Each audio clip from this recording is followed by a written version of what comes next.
Hello, you're listening to the Eric McKenna Project.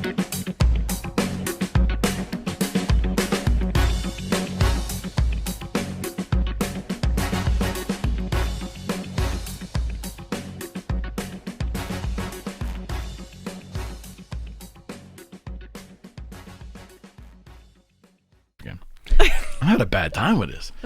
I mean, you think I've done this before. You're excited. Maybe once or twice. I am excited. Because it's going to be a great show. It's going to be great. It's going to be great.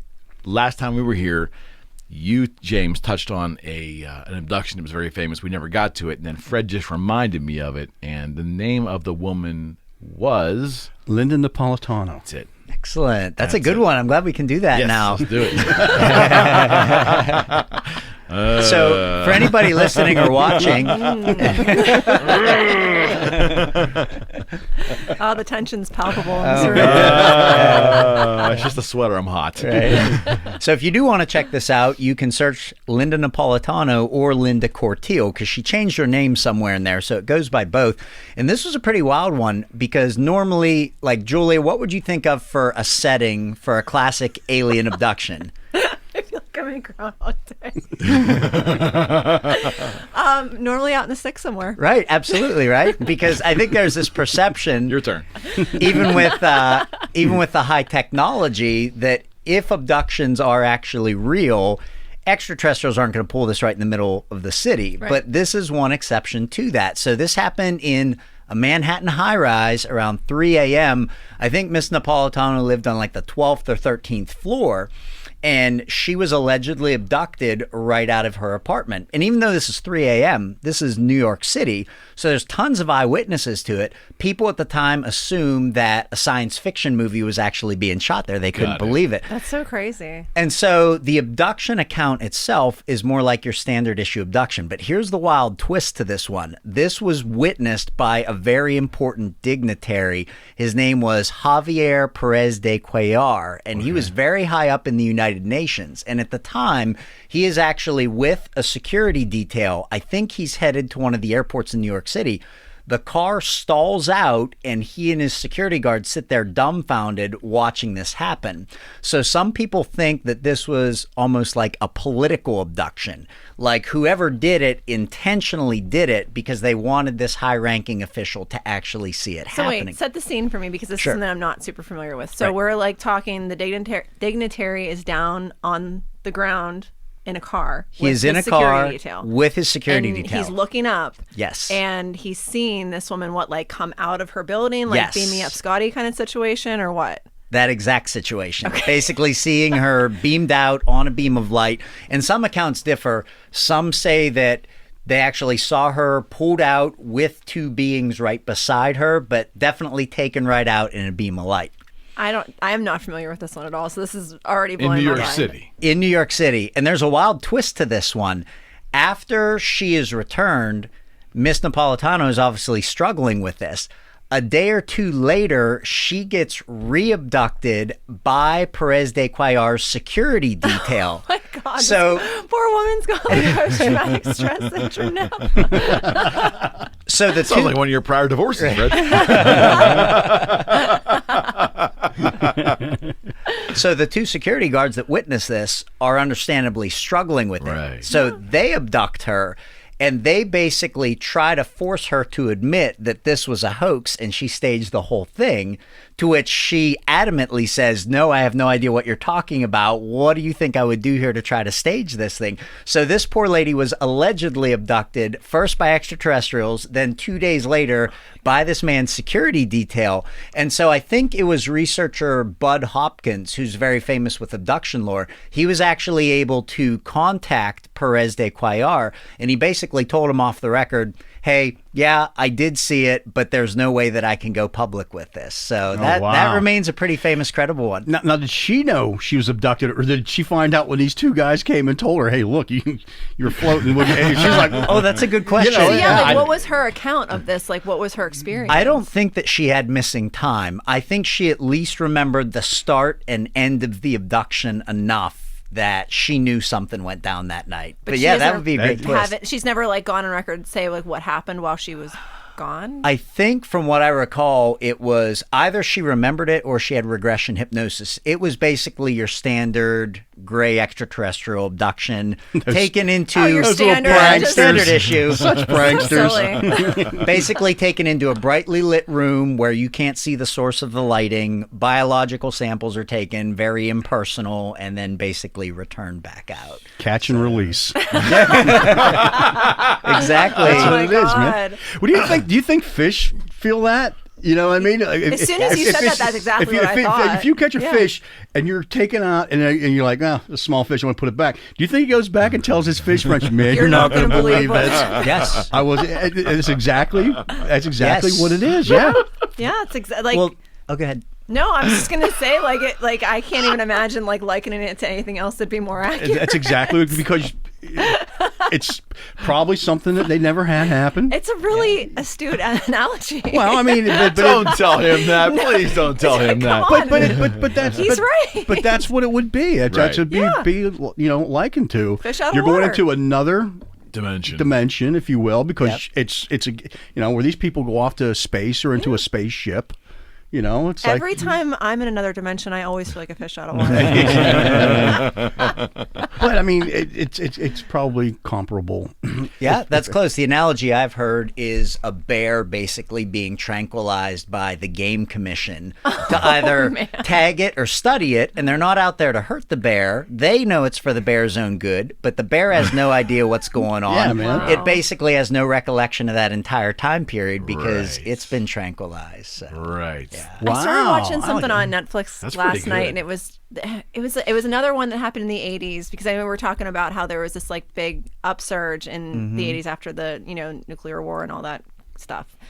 Wait, what nuclear war? Well, in the not 80s? nuclear war, but I'm saying I missed that after one. no. I mean I was tranquilized. I missed the whole I nuclear meant war. during the Cold War, after Cold we War. used. I'm sorry, Oh, I yeah. should. Okay, Cold War. Okay. Yeah, after Cold we War. used nuclear Okay. weapons Got it. for the first time, Yes. that like there was this big upsurge because there were people stashing nuclear weapons like all over the Oh, planet. No doubt. And so usually where they would have those like big stashes is where they would see they would have these like encounters. And there was some guy, and I can't remember his name. It was something I was watching on Netflix on some documentary, but he was saying that the government actually tranquilized him and made him forget because he reported it. He was at some base and they didn't know there were nukes hidden there, but that supposedly later it was found that it was. And I'm gonna have to go back and I fell asleep not while I was watching it, but I was Yeah. getting tired Yeah. and snoozing. Well, while isn't I was there a watching history it. of that, James? Isn't through history there's records of UFOs being sighted at nuclear facilities Yeah, yes, that was absolutely. like what I on a was regular alluding to, yeah. basis. On a Yes. regular Yeah. basis. Yeah, Yes. yeah. And then basically and the reason they tried to kind of like hush this guy up was that, they didn't want any additional like attention being drawn to this area because it was an area that they weren't necessarily supposed to have them at maybe or whatever. So Right. it's that a common Oh, that theme makes too. me feel so secure, doesn't it? The most famous hidden one, I nukes. think, is at the Maelstrom Air Force Base. There was a series of encounters where UFOs would appear above the base and then either start the launch sequences for the nukes and then turn them off abruptly, or somehow electronically interfere so that all the nukes were disabled. And that had happened a couple times, and we then found out that it was also happening in the Soviet Union. And so the overall premise of it is extraterrestrials, if they are out there, are trying to do everything they can to discourage nuclear war. And one of the theories behind it is the nuclear explosions, especially with fusion-based bombs, are so powerful that they might actually have ramifications in higher dimensions or higher energy levels. Because if you think about what's fascinating is the first wave of modern UFO sightings starts back in the 1940s. Right. It's also in that time period that humans start to test nuclear weapons. So one of the theories is extraterrestrials knew this relatively primitive planet was here for some time. And then all of a sudden, out of nowhere in the 1940s, pop, pop, pop, pop. They're getting these echoes in these higher dimensions. They're thinking, son of a gun, how did humans get those so quickly? We need to Yeah. go investigate. Yeah, exactly. That was kind of the gist of what I was watching, is that basically that they were talking about that, like, we kind of put ourselves on the map that way. Yeah, and not in a good way. We became Exactly. We drew attention to ourselves. Yeah. Yeah. And they were like, what are these monkeys doing down there? Yeah, right. Basically, like, you know what I mean? Like, Right. it's just because I think you're right. Until that time period, like I guess maybe we weren't really viewed as like having a huge impact on other dimensions, other realities, other universes, whatever. Yes. Yeah. I never thought of it in terms of dimensions, and that now my mind has just been blown. I've always thought that, I think of it in terms of one dimension and interstellar travel, and they're looking down on us and they see us get so advanced and we're starting to do some harm, and they're coming in the same dimension, just coming here to do something. Right. But now you add that concept of other dimensions. Sure. All of us here, but just in different planes. Yes. And maybe that force of igniting those bombs does something that actually disturbs the way the physics of the planes work. Right. Think That's about it weird. like That's weird. Great music analogy. You guys will like. Think about it with harmonics. So if you pluck a guitar string, you could have a wavelength be the entire length of the string. You could have it be a half or a third or a fourth. Right. And so not only New Age thinkers, they've been onto this for a while, but like physics is coming in the back door of this. Right. You could have different harmonics of existence where they're right there stacked on top of each other, but we can't see the other ones. Right. This also has applications. Have you guys heard of the SETI program? Oh, yeah. Okay, Search for Extraterrestrial Intelligence. So for many, many years, they were looking for radio signals. It's like what the movie Contact is based on, Jodie Foster, Matthew McConaughey.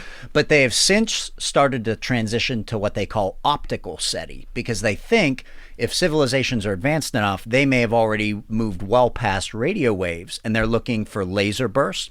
They're also starting to look for structures that are basically called Dyson Spheres. So What are they? Yeah, I heard of Okay, this. so if a civilization gets advanced enough, like one of my favorite physicists, Michio Kaku, have you heard of that guy? Absolutely. Little Asian dude, salt and pepper hair. He's Absolutely. amazing. Good communicator, too. Oh, I love the guy. So much respect. So he basically talks about a concept of type 0, 1, 2, and 3 civilizations. And so not surprisingly, we're at type 0 right now. We get Not surprisingly at all. Right. We get Look at you. We say, Hey, I'm right there with you, Fred. I like the fishing analogy. That's my deep thinking. when you're in post-production, when I say type 0, just like zoom in. there's no question. Undoubtedly. So, Sorry, Fred. type 0, basically you get most of your energy just from burning dead plant matter, fossil fuels, and that's Okay. where we are. But as soon as you get to a type 1, you have the power to use 100% of your star's energy. And right now, humans use about a millionth, billionth of our star's energy. And In once terms you of hit solar, you're talking about solar. what the sun gives Yes, us. exactly. And so they speculate that once you hit type 1, a civilization should have the ability to build a gigantic shell entirely around their star Okay. to use 100% of the energy. If they can do that, that'll radiate like crazy in the infrared. Now, the whole reason I'm Wait. telling this, go ahead. So, hang on. Yes. So you're saying that, like, okay, so this is our sun here. Yes. For those of you who aren't watching, that I'm looking at a big light bulb. So we're Which one? Well, this particular one in front of me. So the only one that I have that's round. All these other ones are weird shapes. Okay. So like, they're saying that we should be able to physically build something around, like, with what? Someday you would have to basically build it out in Earth orbit, and it would require so much material. Yeah. You would have to be a multiplanetary species. You would have to mine the moon, you'd have to mine Mars, you'd have to mine asteroids. Exactly. Yeah, you'd have to get some from elsewhere. Now, the whole reason I'm telling this story, I'm sorry this was a bit of a side. No. You had mentioned the nuclear weapons. One of the things I find fascinating, have you guys heard of gamma ray bursts at all? Yes. Okay, Yes, yes. so for many years, astronomers thought they were natural, and there were two basic places they theorized they came from. One was when neutron stars collide, which is ridiculously rare. We think this is the only way gold is made in the universe, is when neutron stars smash. But there's also from very powerful supernovas. Now, here's the crazy twist with gamma ray bursts. In theory, if they're natural, if astronomers look far enough, they should be more or less evenly distributed around the heavens, except they're not. They come in what's called anisotropically, which means in just one general direction. So to bring it back, some people think if we find another civilization, it's not going to be some like peaceful radio message. Tragically, our first sighting of another civilization might be the muzzle blast from their weapons. So at least some astronomers wonder, are we totally sure gamma ray bursts are natural, Or could it be a lot like what happened here on the Earth? This is basically a blast from weaponry out in space. It's how we figured out they're there. And then back in the 1940s, that's how other civilizations figured out we were here. Yeah, nice. And we're talking about that they'd Wow. likely be like warring with themselves. Right. Okay. All Right. right. Oh, wow. Like the Death Star blowing up a planet. Yeah. Yeah. You know, Not that far off. Yeah. Absolutely. That's 2 for me today. Yeah, that's But that makes it's a good theory. I mean, it makes sense. I mean, and it's a scary theory. Well, yeah, because if absolutely. you think about it, like, what is our primary focus as like a civilization and as human beings now is kind of just like figuring out how to like best lay our tracks on our own planet. You know what I mean? Whether in, obviously back in the 40s, huge conflict between countries, and then obviously we're setting off nukes, and well, not too many, luckily. But not lucky for those islands in Japan. well, That's no, for- I mean, that's you're for absolutely. sure. Do you? And this is interesting because I wonder if this is still being taught, because I feel like when I was in school, it was like a really important part of Right. civics and history. And I Right. remember we had to read a book when I was probably in like 4th grade from the perspective of a girl that had leukemia from Right. like the backlash of the nuclear bombs that were set off near in like was Hiroshima and Nagasaki. Yeah, so like sometimes I wonder if like it's still being kind of like focused on, because so much has happened since then that I'm sure you have to Right. teach different things. But it makes sense that like regardless of whether other civilizations are interplanetary or if they're just on one planet, that like they would still be like. I always wonder if we kind of get this idea that like we look at other like beings as being so far advanced from us that they wouldn't be like kind of like prone to the same struggles that we have, that they wouldn't still be having conflicts with each other, that they wouldn't still be having things like that go on. And so that makes a lot of sense if you think about it. Now, do you think that if we were able to, a civilization that captures the energy from the sun, builds that shell around there, do you think that they would be so advanced that they wouldn't have the war, or would that make you more powerful? Yeah, Or- like who gets to control it? That's Like, you know what right. I mean? Like that's, if you think about it, so we say we build that like, little shell around the sun, and who does the technology first? I mean, that's like the big, contemplation as far as like the current UFO studies that are being done now. What we really want to know is like, is it foreign technology that we just haven't figured out yet? Right. And that's like the big concern, is that like, I feel like you're right, though. I feel like to do something like that, we would have to be interplanetary, and it couldn't just be one country. Right. And that's always one of the things that skeptical astronomers will throw out to say there aren't other advanced civilizations. Because using that line of reasoning and say, well, if there are other advanced civilizations, we would have already been taken over.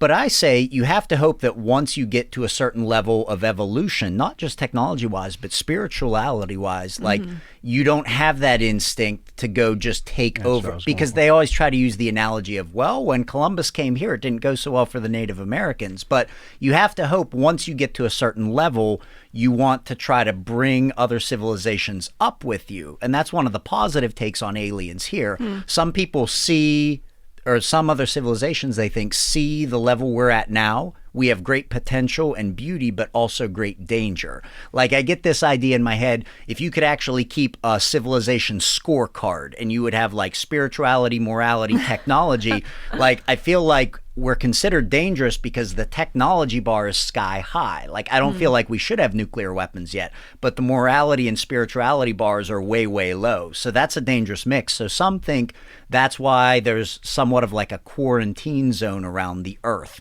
that other civilizations, well, you guys know from Star Trek, you have the whole Prime Directive idea. So basically, they are right there. They're right above the Earth watching. But until we solve a lot of this stuff on our own. Like a petri dish. Exactly. Yeah. Well, and then if you kind of jump into the dimensional thing, especially like if they're advanced to the point of, being maybe not bound by time in the same way that we are, maybe not bound by traditional physics in the same way that we are, that maybe that like they have the ability and are already existing like right here with us.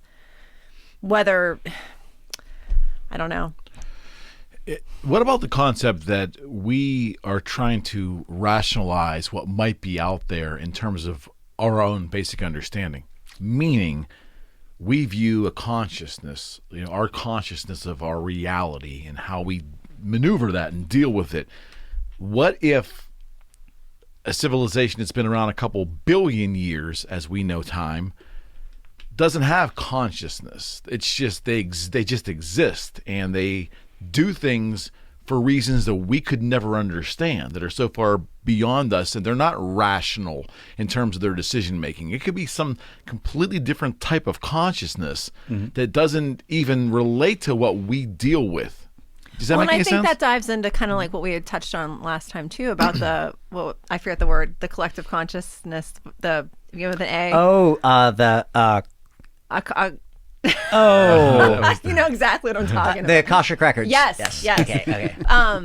But I think it's an interesting thing to bring up, because like I feel like part of what I think maybe I see people struggle with, and that I myself do too, is that I don't want to not have a consciousness. You know what I mean? Like I enjoy the struggles of humanity, even though, as we know, consciousness is. Yeah. It could be different for other. And I think that like the idea of species. evolving, like the only thing I can liken it to is like I imagine like, you know, Buddha kind of just like sitting there totally at peace, and I'm like, it's not like I don't want that, but sometimes I don't want that.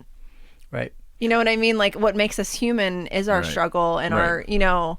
Some people think that why UFO reports from people are so bizarre and why they seem to do things that defy all modern physics is they think it's actually a three-dimensional expression of a higher dimensional plane that's basically coming down and to temporarily align itself with our 3 dimensions of space, 1 of time, that you sort of lose something in the translation. And that's why these things look so bizarre. The other thing, to your point, Eric, when we think about alien encounters, we tend to think about like the classic gray alien or like reptilian aliens, which we could totally talk about. Yeah. But it's interesting because there is a small but steady amount of encounters that people just describe having with beings of light, where they say it doesn't even seem like they have a physical body. And so for some witnesses, this becomes a more spiritual thing. They think that they've seen an angel, and maybe they have. But, you know, sometimes I share with my students when we talk about extraterrestrials, I say, if life were a couple 100,000, maybe a couple million years ahead of us, don't you think we could get to the point where you evolve past the need to even need a physical body? Because I say to the kids, I say, compare your life right now to like a frontier teenager in the colonies back in the 1700s. I said, think about how much less you're using your physical body with technology. And I say, like, you might still use it, but it's more because you want to keep in shape, you're a good athlete. It's not out of necessity. You aren't clearing forests to make fields. So I said, with our technology today, we're using it less and less. So could we get to the point that we just totally evolve, not just consciously, but like physically past the need to even like have any of this stuff? Yeah, but remember we talked about this last time too. That just doesn't even sound like a life that I'd want. Right. You know what But if you don't know any different, that's That's the thing though, is it's like, you know, I understand that like the inevitable, I guess maybe impermanence of time needing a physical, like the needs that physical bodies have, basically, that we require resources. And I mean, like, you know, there's a million other things that like are required to exist in like a carbon form, or, you know, whatever you want to call this. But I just like, I feel like it's part of like I said, like what makes us human. Like I feel like the idea of like, and maybe that's kind of like the stump and the like, you know, like kind of like being stumped evolutionarily is that, you know, you don't want to evolve past that certain point. But like I feel like that's kind of like when we talk about like technology and like the Elon Musk thing of like, you know, the Neuralink and all that, there will be like kind of like a subset of people that will resist that type of thinking, and that just, and I don't necessarily think it's a bad thing. Like part of me is like kind of like, well, I mean, when I die, I want to evolve past this body, but while I'm here, I think that everyone deserves to have that experience. So you're not for during your lifetime technology evolving to the point where you can have your consciousness downloaded and then implanted in a different body to continue your existence here on the planet. You wouldn't be for that? No, because I think my existence will continue regardless. And I think that part of, and that's, I think, was being talked about. Was it on the one that the Rogan show I sent you? Could be. Recently? They're all blurring together in my mind. But just basically the idea that like death, like they're coming up with the, I don't know, it was a recent one, but anyway, there's like this like death machine that they're kind of like working on that exists somewhere in Sweden that when people want to decide, Always in Sweden. I was going to say. people like want to Taking have the metal and the ability death to like, Best stuff there. yeah, well, they want to decide when they are ready to die, and it's kind of like almost like a euthanasia kind of thing, but it's a machine essentially that like instead of like an injection or whatever, but that people are starting to kind of get to the point where they want to be in control. And it's actually a lot of like what they're saying is a lot of like baby boomer generation that like they want to be in control of when they die. Whether it's to thwart dementia or whatever, like they don't want to just kind of like linger on till like whenever the inevitable end becomes. And part of the argument against that is basically that like death isn't supposed to be easy, and that there's not supposed to be this like, you know, like seamless transition between this life and the next. And like that's part like the abruptness and kind of the struggle is part of the journey. And like that to me is kind of like almost like it sounds like cheating to me. Like I'm just gonna upload my brain to like a computer so I can just continue like have this like continual existence here on I would Earth. take that. Yeah, but like what then are you then cheating yourself on what's next? Like what then do you then You have to believe there's something next. But do you then assuming there is You're making an assumption. just for the sake of argument, Okay. assuming that there is. Okay. What then happens if you are able to upload your consciousness here in one place and then you physically die, but you do have a soul and your soul goes like, do you then become a split consciousness? Like, do you have to exist in two different planes, or you I've dated a few women like that, right? That's what I'm saying. Like, have you ever read like Split things like personalities. it's like the shattered soul, like, you know, kind of like the idea that like you could then almost like fracture yourself in a way Yeah. that was like It's like Harry Potter 7. I mean, that's the premise of the final Harry Potter movie and book. I watched those like one time Oh, straight I've through. never I seen one. What? I watched them all, haven't and I did either. it recently too. Oh. Like Jerry and I watched Well, them please probably. extrapolate. I mean, that's a I don't- dynamite analogy I just made there. So the premise of the final Harry Potter, like Harry Potter's nemesis the whole time is evil wizard Voldemort. Mm-hmm. So they It's not find a out guide. It's this is the actor. Ralph Fiennes. He's excellent. Oh, Yeah. okay. I mean, they used the number of them, but he was the main one. Okay. So they find out partway through the 6th book that he is doing something basically creating what are called Horcruxes. Yeah, So he is yeah. splitting his soul Yes, so many okay, times. yes. All So right. if one of him is killed, he can continue on with the other piece. Right. But to your point, Julia, he finds out eventually that it comes at a horrible price Right. because it totally destroys his essence of existence. So- Yeah, and that's Okay. kind of I think like what I'm alluding to is it's like, yeah, I mean it might be like a quick fix now, but like I don't know why I believe in infinity and eternity, but I do, and I don't think that you know my soul's journey's over after Right. this. And like if I just decide to like shave off a piece of myself and leave it here, like what happens next? Okay, so here's the assumption I make. If you believe, well, we're down a rabbit hole. This No, is I want- awesome. This is awesome. If you believe that there's something beyond your death, the logical assumption for me would be that there must have been something before your birth. Yes. That you're a being or you're a spirit that's always been and always will be, as we understand time. My question is, presuming that's correct, how do you explain the time before your birth? How's that? How do we rationally explain that? Stardust. There you go. Good song by Gemini Syndrome too. We're Stardust. We were always here. We were something different. You Carl listen to Sagan this, yeah, answer. Sagan too much, right? Right. If you read, I know you mentioned before the show David Wilcock. So one of his books is The Synchronicity Key. And some parts are better than others, but certain religions like Hinduism, Buddhism, obviously are very much about the idea of reincarnation. Right. I had always been on the fence with it because I thought to myself, you know, anybody who has a reincarnation story, they were always somebody like awesome in the previous life. Like, Cleopatra. yeah, exactly. You were never You're somebody. never the No. janitor, right? No, Exactly. Not a pauper. No, nothing. Right, none of that. But what was interesting, he actually gave examples funny. in Asia where they're much more open-minded about this, about people essentially being reborn, and they have such a vivid memory of their previous life. They could say, my name was this, I lived here, Yeah. and they will actually take those people to that part of the world, Yep. and they'll be like, you're this, your name is this, your name is this. They can peg all Yeah. their family Now members. that's weird. And to these families who are very open-minded about reincarnation, they basically assume that is the soul of their loved one. And so then Wilcox kind of like kills the whole thing interesting for me because then he claims that, of course, he's the reincarnation of Edgar Casey, the prophet. Here we go. But Here we go. the thing that's really interesting about it is it doesn't go against the concept of heaven, but in this concept,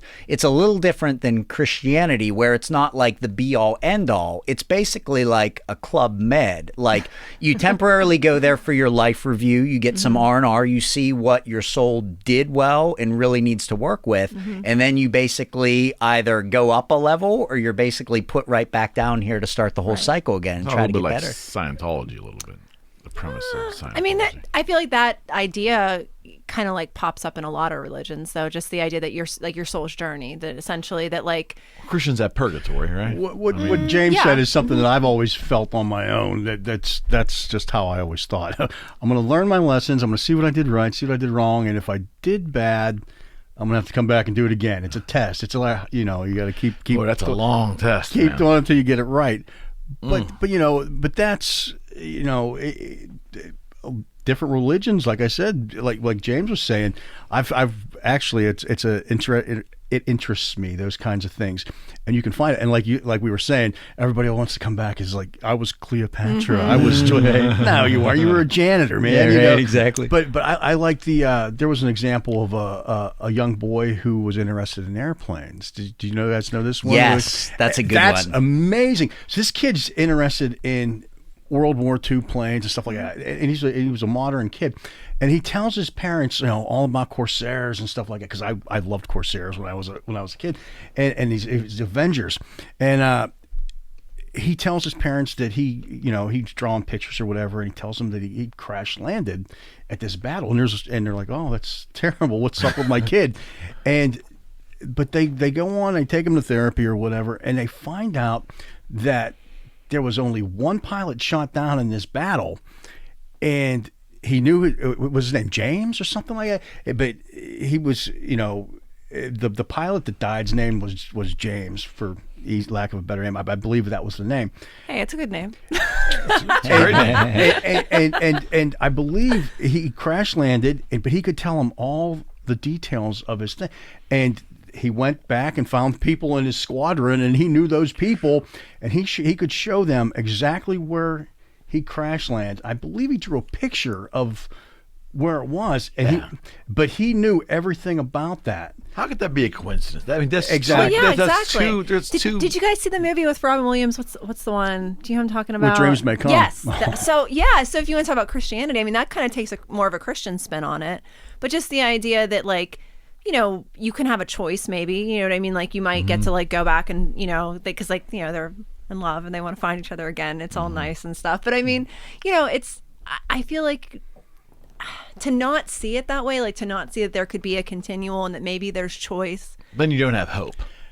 Not As just a living that, being, you don't have that idea of hope, right? but that's just that I feel like it's kind of like, and maybe it's the experiences I've had in my life that like, I just can't, like, this doesn't seem like the only place I've ever been. This can't be enough. No, not just that it's not. I mean, it's great. That's the thing, is that's what I like about it. It's because I think that, like, I really, like, relish in the experience that I have as a human being. Because I Right. think that, like, Right. because I've really, regardless of, like, I mean, we can talk, if we want to go down the rabbit hole talking about like tripping on mushrooms and stuff, we can go there. But I'm just saying, like, I've had experiences that were very consciousness based Right. and non-physical.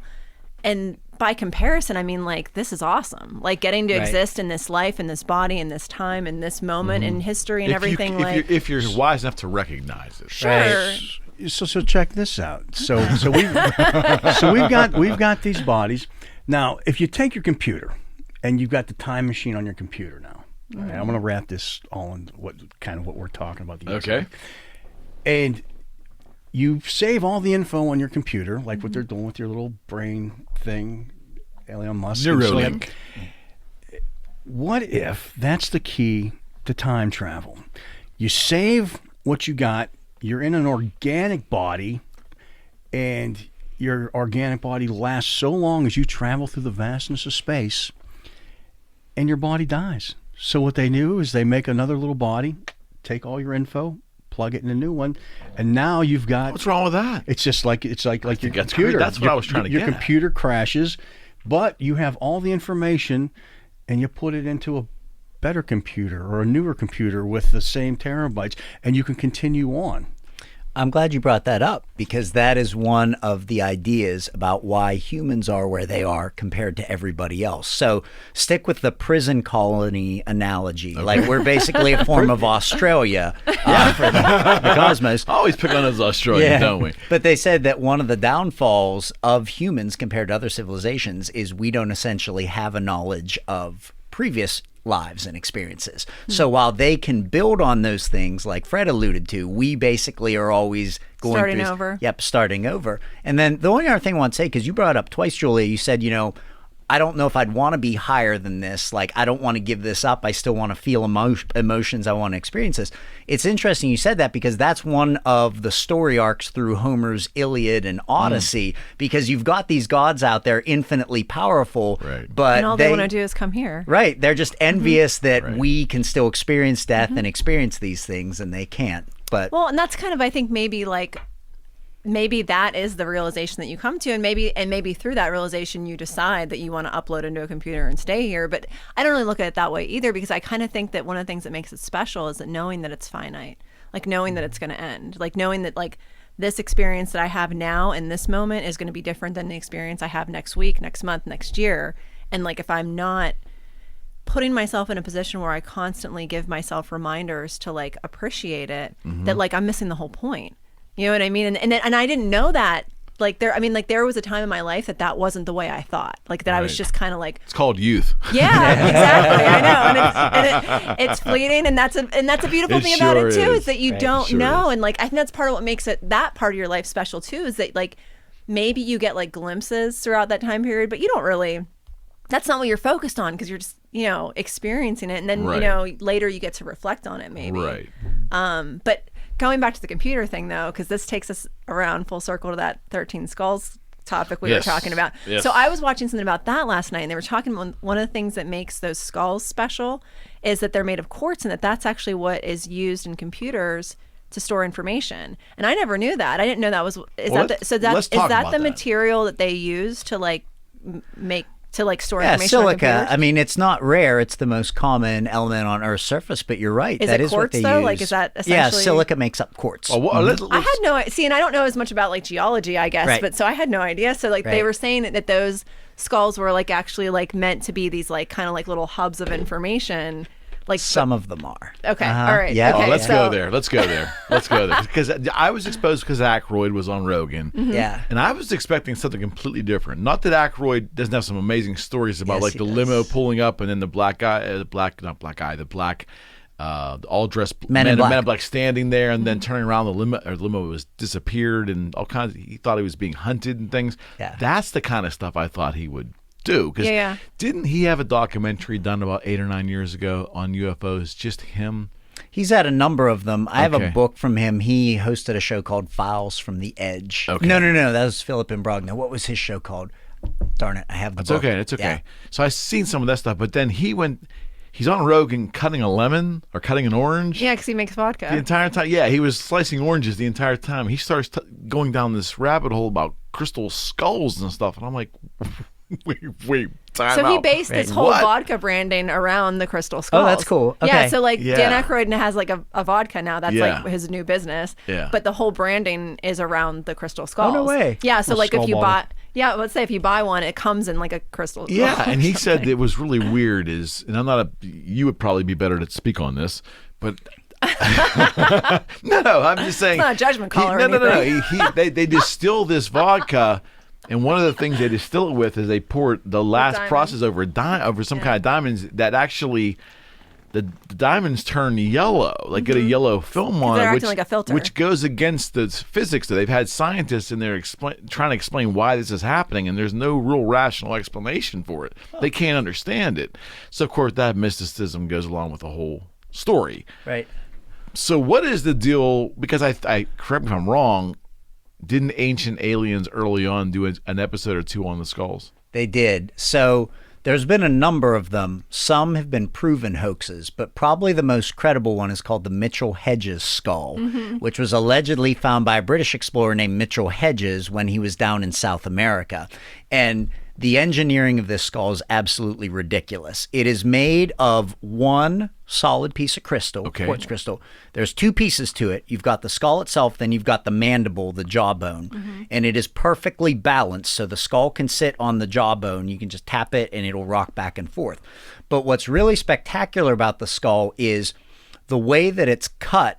They have no idea how it was done, because from mineralogy classes I took in college, minerals have certain angles where they'll naturally cleave, they'll break, and if you try to go against that, it can just shatter it. And so somehow this thing was essentially cut against the natural tendency of quartz. So if you tried it today, the whole thing would crack. Wow. Yeah. Now, the really crazy thing about the Mitchell Hedges skull is you can shine a light onto it anywhere, and there are channels that have somehow been machined down inside the skull. So no matter where you shine a light on it, the light collects and it goes through the skull and comes out the eye sockets, which are like little concave lenses. So out of all of them, some have been proven hoaxes. Some of the carvings are a lot more crude, but that is definitely the most credible one. And even that has its share of detractors, because the progeny of the skull got uncertain. I think Mitchell Hedges gave it to his daughter, then it got passed back and forth. But it was repopularized in the most recent Indiana Jones movie,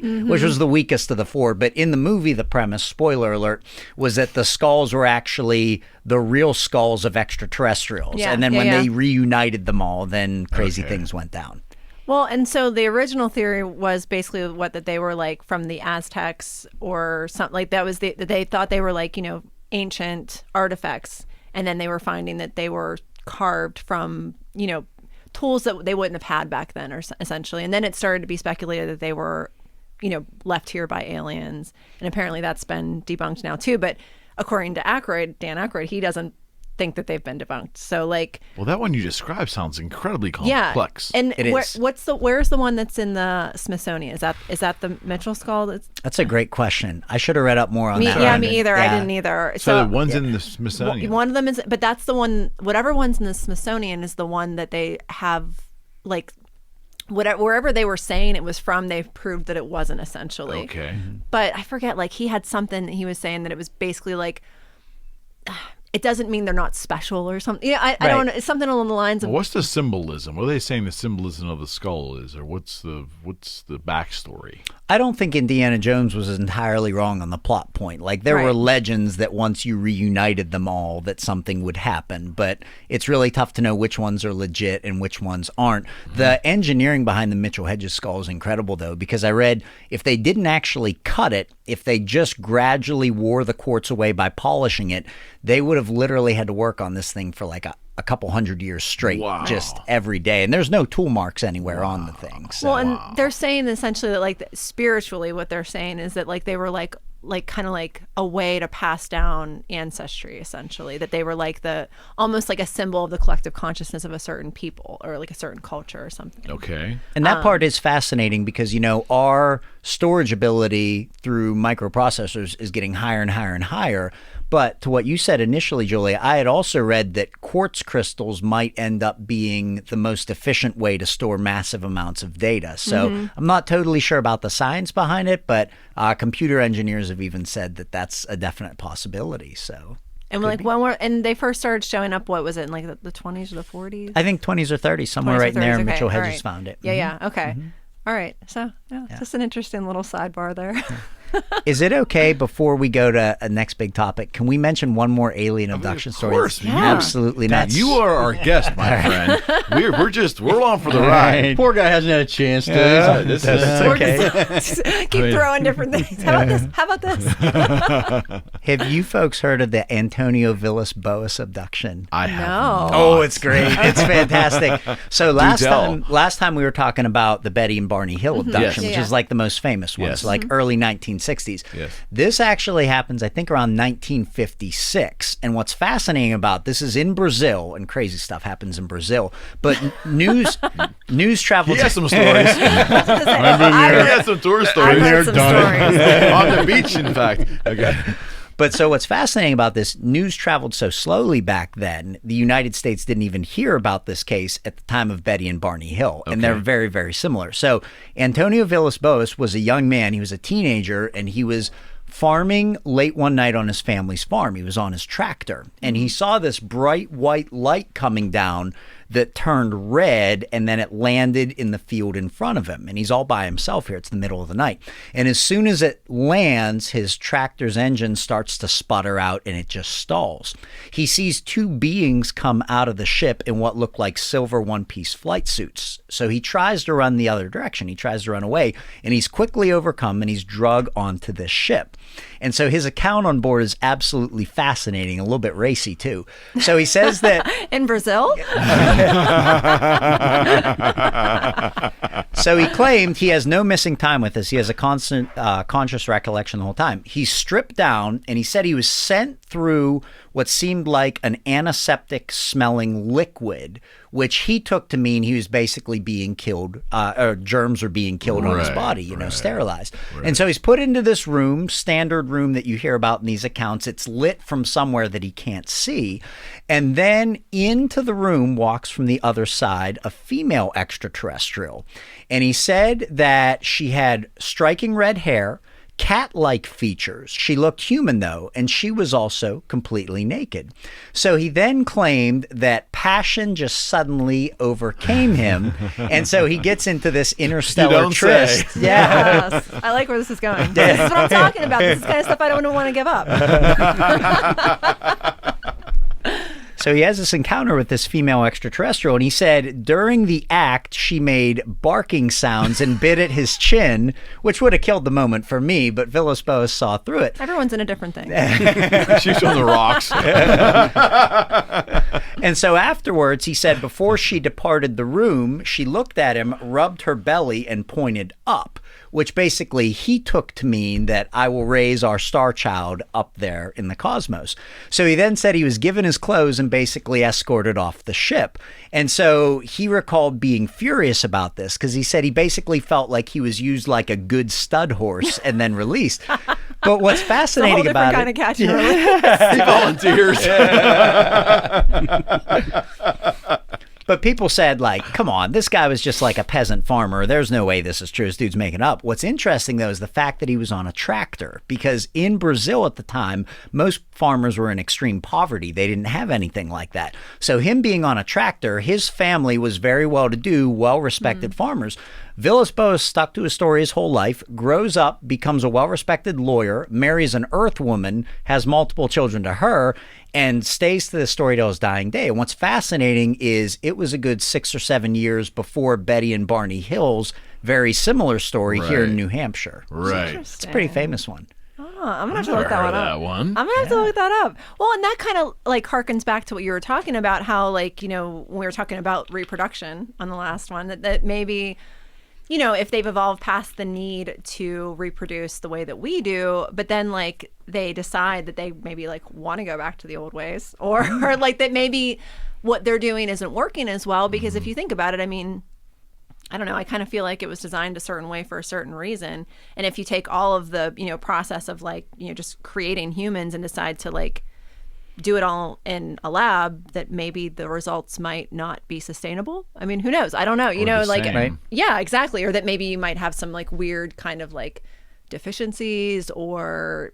Well, what's fascinating is that's a real outlier in terms of actual sexual encounter. Most of them today are much more similar to like the terrifying Betty Andreasson accounts where she's on this ship, she recalls fetuses being grown at different stages of development, much like we would say the quote-unquote test tube baby today. So that was a real outlier, that one. Yeah. Well, and that's, I think, like I said, I mean, to go back to the idea of like multiple interdimensional species, who's to say that like the ones we're most familiar with, I mean, the ones we're most familiar with might be spending the most time focusing on us because maybe they did kind of like, maybe we're looking at ourselves as being less evolved, but maybe their evolved process isn't working as well as... Could be. And they keep coming back here to try to like analyze our... Because that's why every abduction has some kind of weird probe in it. Oh, I know, it's horrifying. That's what I'm saying. Is that like so? If they're Yes. that interested in our biology, then obviously there's something we've retained as humans that is desirable. Okay. And so maybe there are other interdimensional beings that don't have those same struggles. That's two of the biggest takes with the gray extraterrestrial story. Okay. One take is that they are a civilization that was much more advanced than us, but they have essentially ruined their home planet with pollution. And they, along the way, have lost the ability to reproduce sexually, either intentionally or accidentally because of the pollution. And so, as you said, Julia, they desire something about our genome, and they're trying to incorporate it into their own. Okay. There's even the idea that along the way, they have dabbled enough that they have essentially lost the soul. And so they're trying to reincorporate What am I that. taling about, Eric? How about that? And there's even a third Be theory. careful with that computer. I just have to throw this one out. There's a third theory that these extraterrestrials are actually future human beings. Yeah. And Okay. they Yeah. are, maybe we talked about last time, I forget, it all runs together, but they are coming back to essentially the last pure time here before pollution, nuclear war really runs away with itself, to basically sample these pure genes to try to reincorporate them. That concept is so weird though, because if it is really one big timeline and everybody's just in different stages of evolution, Right. if you keep circling back around and keep harvesting from prior time periods to fix problems in the future, where does that cycle stop, start? Where does, like, it really gets cloudy? Like, in my mind, and my that's simple why mind. like the idea of like the multiverse kind of comes into effect, but it becomes so hard to wrap your mind around that a lot of people really struggle with it, because no doubt. the idea is that every time if there is one linear timeline, every you time can't kill your come back, grandfather. Right. you've created another offshoot, and then Right. you're looking at kind of like a vein type of situation, or To some your- kind of branchy thing. To your point, in one of the new agey books I read, because I like to dabble with them, I think there are some truths there. Like one of the ones I read was like seeing in 5 dimensions. But one of the wildest takes that addresses the exact thing you're saying, in the Bible, in Genesis, they actually mention God basically consulting with a hierarchy of angels, almost like the United Nations spiritually. Okay.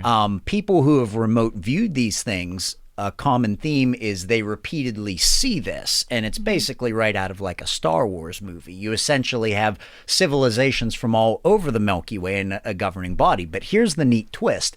People that have viewed it said they actually see gray extraterrestrials at 3 different stages of their own development. Wow. Because time isn't the same thing to them. It's not linear to them like it is to us. So you basically have more primitive grays, intermediate grays, and advanced grays all on this same council. And it was really fascinating to me. The impression that the remote viewers got is they basically were aware of each other. They were aware it was their own lineage, but they also chose not to really intermingle very much with the versions of themselves in the future nuts. or far future. That's I love nuts. that take, though. I Yeah. thought that was That's wild. Well, because I mean, it makes a lot of sense, because if you have the, at least like the consciousness ability to accept that as truth, that like, you have multiple versions of your own lineage kind of like existing in the same time frame, I would be kind of like, careful about how I interacted with it too. Yeah. Well, it's funny You know you what I say- mean? yeah. Like, I just feel like that there would be a certain level of like respect or cautiousness that you would want to exercise. And that's actually, to harken back to what you said about reincarnation, some people believe that's why more people don't have that past life experience and can't go somewhere on earth and say, you were my mom, you were my dad, because it's a moral issue. You want to wait for what they call ensoulment to be long enough that everybody that was here at the time is gone. So for an example, let's say that you are killed by somebody. If you're re-ensouled too quickly and you're reincarnated too quickly and you have vivid memories of that, then your That first like revenge kind of exactly, thing would kick in. and then that Yeah. makes a real moral conflict. So some people think that conscious recollection is rare because to avoid the sort of moral dilemmas, conflict. yes, Yeah. enough years have to pass on our plane for you to actually be put back down here to try again. It's a neat take. What you call it? Ensoulment? Ensoulment. Yeah, I like that word. It's cool.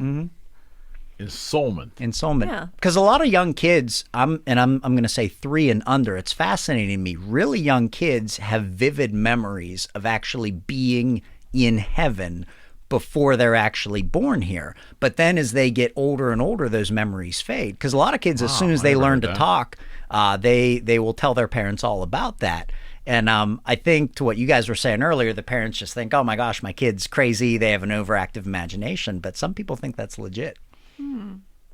Did you say last time we were together that you think that time is a man-made construct, that depending on your circumstance, time is moving faster or slower for you? Yeah. You mentioned that before. Yes. I'm still trying to wrap my head around that. I really am. I know that's simple physics, I guess, but it's still hard for me. It's a theory of relativity, right? Special relativity. Special Yes, relativity. sir. You're right. It's something that man, I used to think of all these like goofy things when I was like a little kid. And that was just something that I thought that time is relevant to the space you are. And what I was saying last time is like skin cells are born and dying at a high rate right now, but for them it's a whole lifetime because they're so small. And we were touching earlier on and I had this weird thought while I was sitting here. We were talking about just how things are on Earth and the different, like we're the higher chain. This is where my mind was wondering. But bacteria, do you think bacteria have wars? Or consciousness? Well, they probably do. They have to recognize other bacteria. So in some plane, even the smallest points, they have to interact with each other to either reproduce, and they would have to come in contact with each other. And when you were talking about the neutron stars, or the gamma ray bursts, that's where my mind went. So I imagine on the camera you're going to see my face going, but that's where my mind went as to even on a small scale. What if we dump a thing of Lysol on the COVID virus? Does it know? Its whole existence just kind of like, yeah. So you know what I mean. But that's where my mind started wandering to it's all relative to the plane you're on. Well, and if you look at like even just biologically, like what we do that either accelerates aging or, kind of slows down the process of aging. And then you consider the rate of skin cell turnover, lung cell turnover, like they say, when you quit smoking, like, how long does it take for your lungs to regenerate, all that kind of stuff.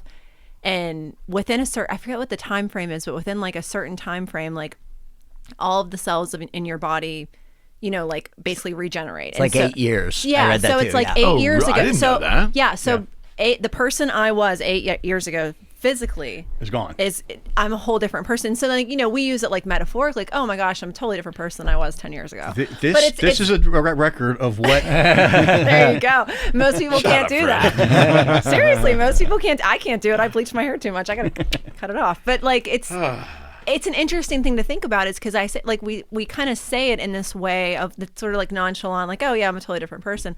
But you actually are a totally different person. That's why diet's so important, because you quite literally are what you eat. Like, you're giving your body the raw materials to remake yourself. Yeah. Right. Yeah, not only just diet, but I mean, if you look at the rest of your environment, and if, once we start talking about spirituality and all this other kind of stuff, it's like you look at everything you consume and you're literally creating yourself out of your own consumption. So the air we breathe, the stuff we put on our skin. You're saying it's about 8 years. The conversations that you have, the media that you consume. Yeah. That may explain a lot. That's what it's an interesting concept when you really think about it, because it's like, when you talk about time being relative, like I do genuinely believe that, like, we are all kind of experiencing. I mean, there's the time that we all agree on. You know what I mean? There's a time that exists that we all agree on. Like when I say I'm going to be here at 8:30 and I'm here at 9. What I really kind meant, of agreed upon that. What I really meant, Eric, was when I say 8:30, I meant 9. He knows that enough from me. But like there's a timetable that we agree on when it's relative to other people, but how we're experiencing times as individuals. My day yesterday, it felt pretty long. Like I got up pretty early. I did a lot of different things. Like I was sort of productive. Like I spent a little time by myself. Like I spent some time at work. I had to learn some stuff. Like throughout my day felt really long yesterday. Right. And I went to bed pretty early too. I was not awake any longer than I was on Wednesday. Well, Jane, but my day Wednesday went pretty darn quick, and my day yesterday actually seemed like it took a lot longer. But to Julia's point though, so do our feelings do our feelings matter in regards to our interpretation of time? Like she's saying the day felt longer. Is there some kind of weird validity in that? Could theoretically our day have been longer because that's how we're ingesting it? Is it possible? I have two answers to that. First, I want to go back to what Freddy said because I thought it was fascinating. Were you basically saying that the bacteria does not know it's living a short life because it has nothing to compare it to? That is its life. It lives its entire life. Right. Just like we live. Our lifespan 70 years, 80 come on, years. man. Keep going. Because I know, go up. well, we've artificially made it that, Yeah. but for the most part, I mean, back in the 1700s, years old. you're talking about 30 or 40, Well, I mean, Right. that's in this region though, but there are people that have been centurions. Is that the right word? People live to be Centurion, if they live for 100 years. yeah, like that's like normal for them, but it's not. It's But not. it's what they put in their body. Yeah, they eat twigs. Right. There was side note. There was one thing that they found in that diet, and it was honey. Oh, I eat tons of honey. Me too. So you were asking him if the time span of bacteria is relevant uniquely to bacteria. Well, I was just saying, absent a point of comparison, the bacteria doesn't realize it's living a blink of an eye. Yeah. And the same could be for us. We don't have anything else to compare it to.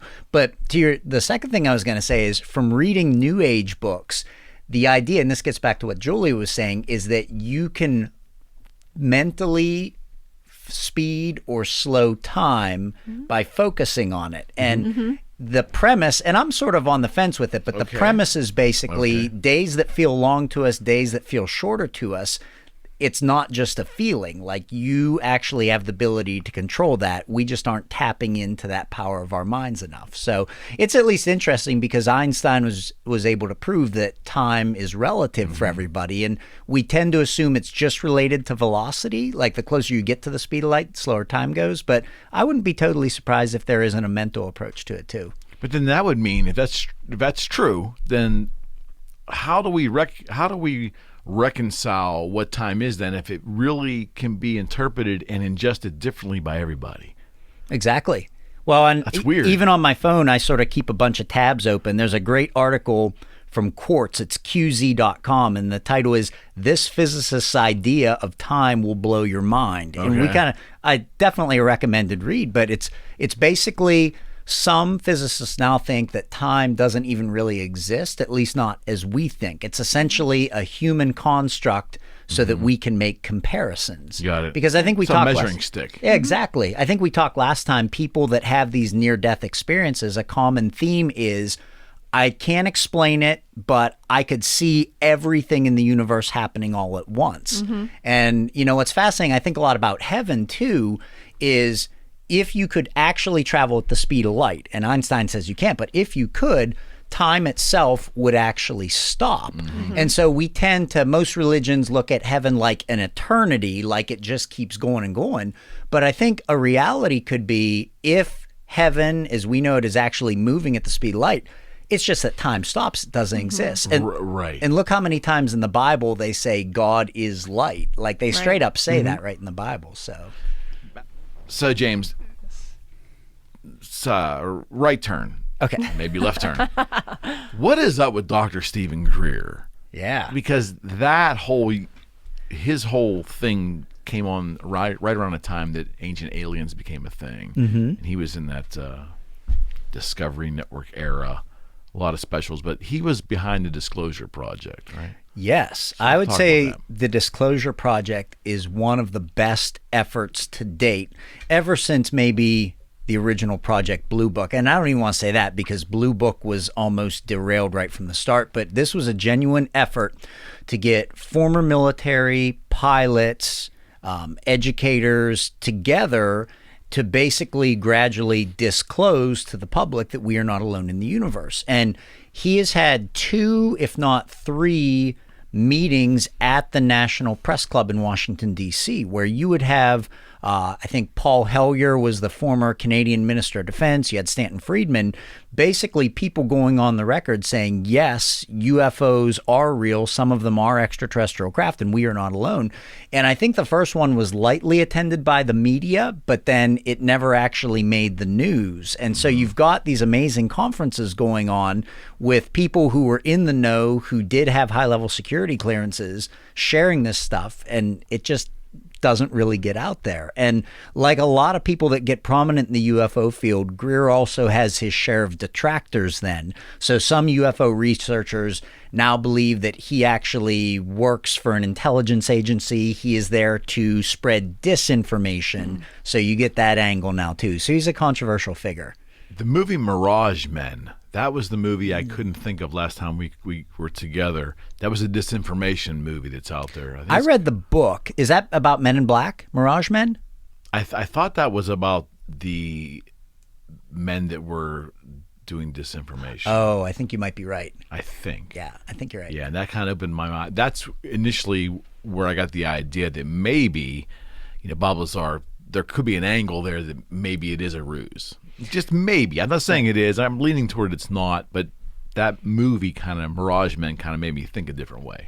Well, and that's interesting too, because you get people through time that seem like they do not fall victim to the gauntlet of other UFO researchers. Because I think I shared on one of your shows, there have been upwards of 300 UFO researchers that have died prematurely over the past 20 or 30 years. It's pretty wild. Parked in front of a train. Yeah. How about it? And I mean, you have these Deadpools with UFO researchers, with the Kennedy assassination, et cetera. But then you have certain people that seem to just be able to share whatever they want. And one perfect example, I got to meet him in person, is Colonel Charles Halt, who was the man on the scene, the first officer on the scene with the Rendlesham Forest UFO encounter in the 1980s. And so it's fascinating because so many people were sworn to this level of secrecy, but then it almost seems like they're pre-selecting certain people, be like, no, it's cool, just share everything that happened. And so that garners a lot of suspicion in the UFO field because it almost seems too good to be true. Is this person really being honest? Are they really intentionally trying to get a gradual disclosure? Or are they only saying things because they're trying to lead us off the path of truth? On that particular circumstance, the gentleman you're talking about is the supervisor of the two gentlemen who originally... Burroughs and Penniston. So Burroughs and Penniston were there the day before, and then Halt went back as a supervisory role, and he's the one that has the audio recording. You're exactly right. Okay, so Penniston and Burroughs, that's correct. Would they have to be in on it too then? Could all three of them, if it's an inside job, because we spoke briefly... The one thing that fascinated me was I bought into that story from day one. Yeah. That it was in my consciousness. But then other programs co-opted the story and other little things started to appear. Like all of a sudden this array of digital binary code popped into his mind and it meant something and that was interpreted. The story kind of like got not exaggerated, maybe exaggerated, but it exacerbated and got bigger and bigger and bigger. So I don't know if I believe it all anymore. Right. It's funny you say that. I got to meet all three.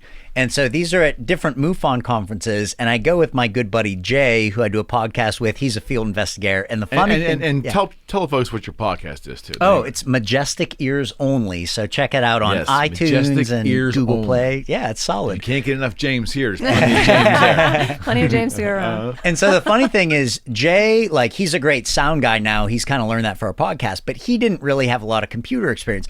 But because Jay wears glasses, the leader of the conferences just assumed Jay was great with computers. And that's so silly. And like what's hilarious is you get all these really big names from like the History Channel. They have no idea how to get their PowerPoints to work. They can't get the videos to play. And so like every conference like we'll go if I'm not presenting and Jay and I are like, all right, let's just like sit down, let's just chill. And then be like ready and waiting. The guy running will be like, your glasses off. Jason, come here. And so Jay's stuck up front all the time. So anyway, we got to know Halt because he's helping Colonel Halt with his presentation. Right. So afterwards, I wanted to ask him, because I really respect this guy. I was like, hey, Colonel Halt, like, how about the story of, I forget whether it was Burroughs or Penniston, I think it was Burroughs, about the binary code that was in his head. Because for those who don't know, Burroughs and Penniston said the first night, which you referred to, they saw this black pyramid-shaped object hovering right above the ground. It was casting a red light. Like a triangle or something. Yeah, exactly. And so they walk up to it, and I think it was Burroughs who got closer. He said when he touched the side, it looked like it had like hieroglyphics on it. And he said it was warm to the touch. And then suddenly he got this string of ones and zeros through his head, binary code. And if you've seen it, it was portrayed in the Ancient Aliens episode where years and years later, we're talking like 20, 30 years later, he finally wrote down the ones and zeros. He said they were stuck in his head like a crystal clear image and they just wouldn't leave. And he said as soon as he wrote them down in a notebook, so it's just a little notebook, page after page, ones and zeros, as soon as he wrote them down, they went out of his head. And so he took this... Yeah, how about that? He took this to a computer engineer, and binary code isn't tough. I teach my students how they can actually make simple messages with it. And so it basically gave, it's pretty fascinating, the latitude and longitude coordinates of Rendlesham Forest. Okay. And then the latitude and longitude coordinates of a spot off of the British Isles, which some people thought ties into earlier legends of those people that there was a continent there. And it basically said program for planetary evolution and that they were checking in. Now, to bring this back to Holt, I asked him about that. I said, did you know about this at the time? And his answer surprised me. He said, no, I didn't. He said, in fact, I actually just heard about that last year. So to your point, Eric, what was interesting to me is even the guys there, you'd think that they were talking back and forth about it, but Holt didn't even know what Penniston and Burroughs were saying. So either, as you alluded to, they added to the story over time, or because it was the military, these guys were kept so separated they never actually talked after all these years. Well, the story of the Burroughs and Pennington, am I pronouncing that correctly? Penniston and Burroughs give is they were pretty much interrogated and threatened by the government not to talk or anything. The way it was displayed on the shows and what I read, it was pretty horrifying. And that's the crazy thing with Holt is for whatever reason, those guidelines didn't apply to Holt. Right. And Holt just tried. He passed the matter right up to his superiors. He wrote a big letter, and it went to both the U.S. and the British, because Rendlesham was like a joint base where they had nuclear bombers, high security. Right. And he basically said he was waiting for them to come talk to him, and he said nothing happened. So then years later, he basically asked, hey, should I share this? And they're like, yeah, go for it. Just do it. Yeah, that's suspect. So that's wild. That's suspect. But, and again, I'm sorry, I'll send you in many different directions if I don't pay attention. But Greer, back to Greer for a second, the Disclosure Project was, he came at it as with medical background. There was a level of veracity to his qualifications. So, as a I'm sorry, can you speaker. tell me the timeline on this again? Because this is all new to me. Stephen Greer. Yeah, Dr. Stephen Greer. Like, what was the timeline? When was this all happening? In the mid-'90s, I think he started. He started, do you know what got him interested to the point where he kind of abandoned his medical practice, or slowly abandoned his medical practice to go this direction? I don't know that, because the same thing happened to Stanton Friedman. He was a trained nuclear physicist, and he started just sort of lecture on this on the side. Then he abandoned it too. I really don't know. It's a good question. See, what I keep thinking back to is the Blink-182 guy. What's his Tom DeLonge. Yeah. So and I don't know that much about him actually, but it was funny because I recorded this and I was going to send it to you, Eric, because this was like last week. Grant Random on Octane was talking about, I guess, like basically that his organization ended up being one of the major pushes that like forced that article in the Times about.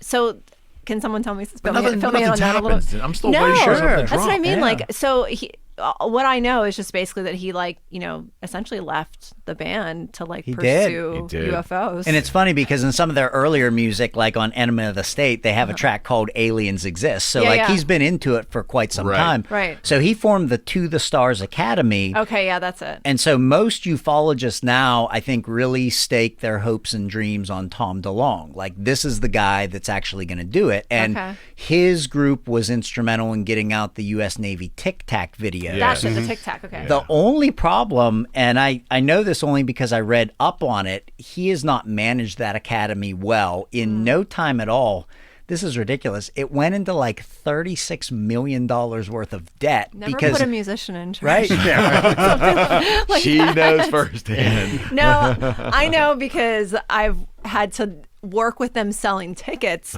And at the end of, and not to say that musicians are bad with money, because they're not necessarily, but it's so funny at the end of a show, and this is just like a little promotion sidebar, watching band members try to count their ticket money and and the amount of tickets, and trying to like go like, so wait, did that person give you money? No, wait a second, hang on. And then like they're running out to their car, they're calling their friends, like, did you PayPal me? And I'm just like, did I ask you to do this before you left? Like, but it's just, that's my joke. Not that they can't manage it at all, but just like, I feel like with musicians, the way their brains work, it's like trying to pull all those numbers into one spot sometimes can be a challenge. Absolutely. They can find aliens. Well, that's what. Sure, exactly.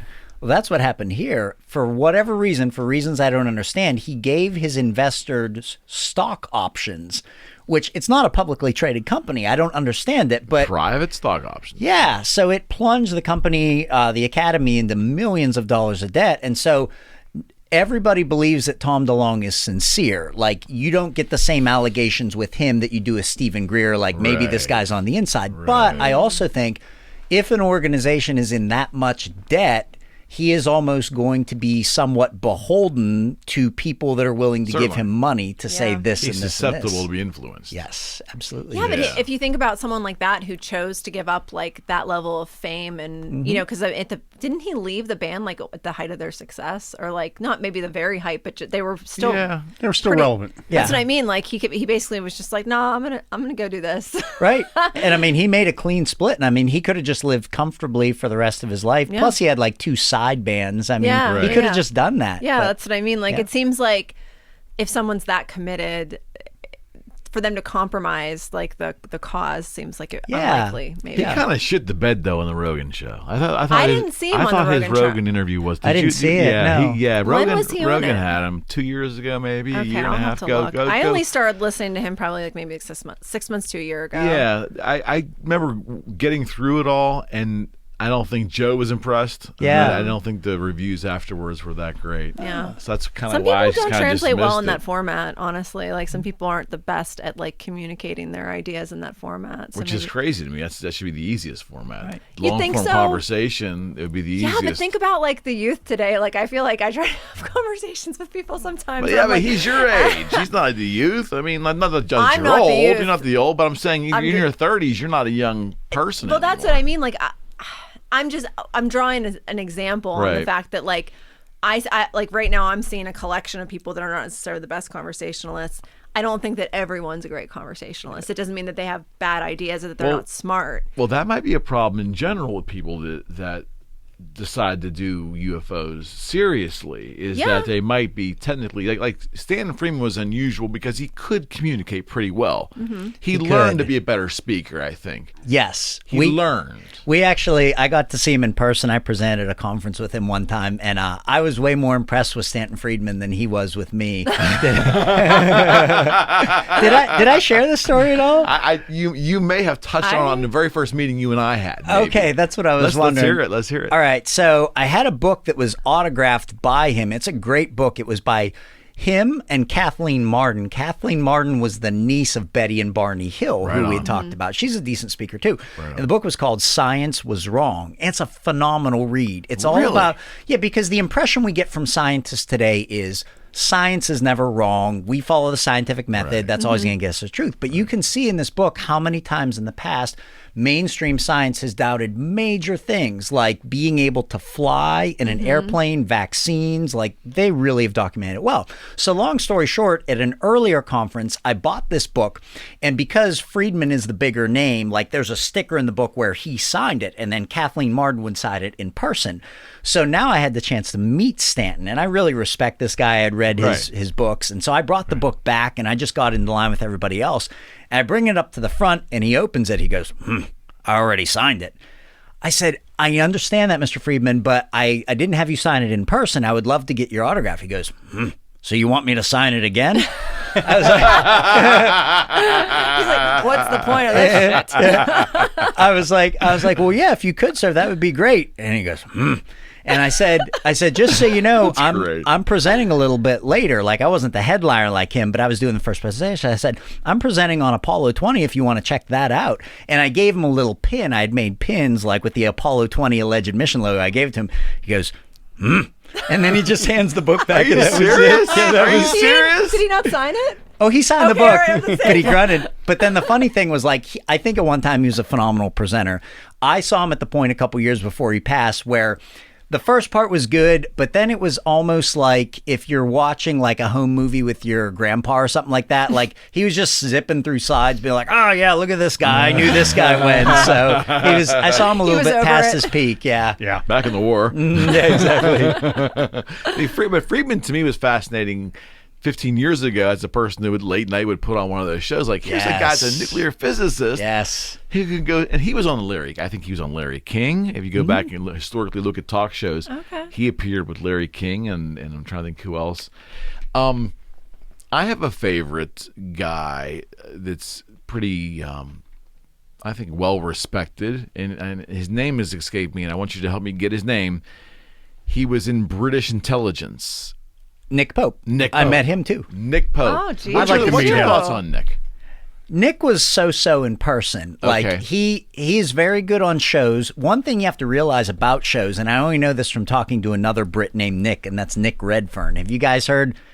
Oh, Nick Redfern's amazing. If you've Okay. ever seen the dude on any of these alien shows with like the shaved head and like bigger ears, like with earrings, I that's know Nick. you're talking about. I- I know you're talking You about. guys Okay. would love this guy because he actually started as just a writer on the British punk music scene. Oh, right on. cool. Right And on. he had Okay. like an interest in UFOs. So like after Right this on. one conference, we all got to go out to the bar Very with cool. Nick. And Very like cool. Nick was freaking awesome. But he said that these shows that you see, it's not really how you think it is. They basically bring you in. They'll hammer you with like a whole bunch of questions. You'll give your hot takes, and then the History Channel can like splice it up however they want and Yeah. put it in John different Ventry places. was on the show when I first started last year, and he kind of said that's exactly how it is. Yeah. And so back to Nick Pope. Nick was really good on TV in just like little sound bites, was not as good in person. And Interesting. the frustrating thing with Nick is he was very high up in British intelligence. right. I don't know if it was MI5 or MI6, but like he was in the know with UFOs. And it's almost frustrating that he won't give a direct admission anyway. If you ever watch his interviews, he just really tiptoes around Really? the issue. Okay. Yes. Do you ever wonder if people are doing that like for their own like self-preservation? Like Mystique in No, the field. Oh, I mean, to, I mean to out like of live. fear. He doesn't Not want to getting killed. Not- doesn't want to be killed. That, I mean, whether it's like literal killed or just like to have your life fucked with.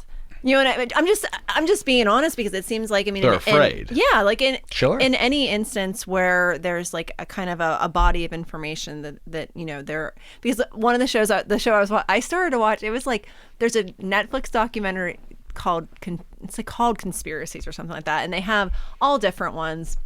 You know, like the one is like the British giving the Nazis intelligence, which we can get into the Nazis in Antarctica, but the whole one that I watched on aliens, it was kind of like this idea that like the whole overlying concept was that, you know, both America and Great Britain have had knowledge of and have been in communication with extraterrestrial beings for decades, and that, you know, it's in their interest to not disclose this information, or not to disclose it all at once, or to disclose it in their own fashion. And so if there are like rogue informants that try to come out, I mean, there's plenty of like there's so many things that are on like a need to know basis that I think you Pope know, is being permitted to do what he's doing. I think so, simply because if you really listen, he never really says a whole lot. Like, he'll say some things, but you don't get something. Like, for example, to contrast him with Paul Hellyer, who I mentioned before, Paul Hellyer had gotten to the top of Canada's Ministry of Defense. And he's very direct and forthright and says, yes, we know that extraterrestrials are out there. Crashes have been recovered. Like, this man is a straight shooter, and you don't get that from Pope. He's still alive? Yes. Okay. He's been quote unquote out, because I think he was, I don't know if it was his first, but I believe Greer's first disclosure meeting at the press club was a couple months before 9/11.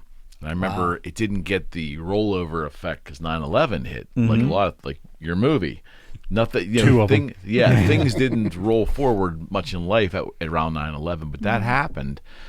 I want to say that gentleman was part of that first disclosure. Yes. And that's why he's been on my radar for 20 years. I was amazed that someone that high up in Canadian intelligence and defense was there saying this stuff. It was amazing to hear him talk. Wow. Amazing. Like, that was 19 years ago. Yeah. Well, do you think now?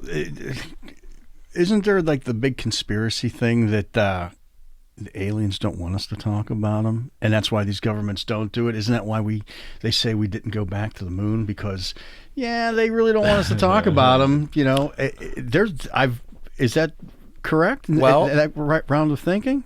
That usually gets its origins. Have you heard about the alleged case of Dwight Eisenhower meeting with extraterrestrials at Holloman Air Force Base? That's what I'm talking about. Please tell. Yes. That's what I'm talking about. That's a good one. And so some people think that the United States essentially sold its soul, so to speak, to another civilization at this point. Still the greatest president we ever had, by the way.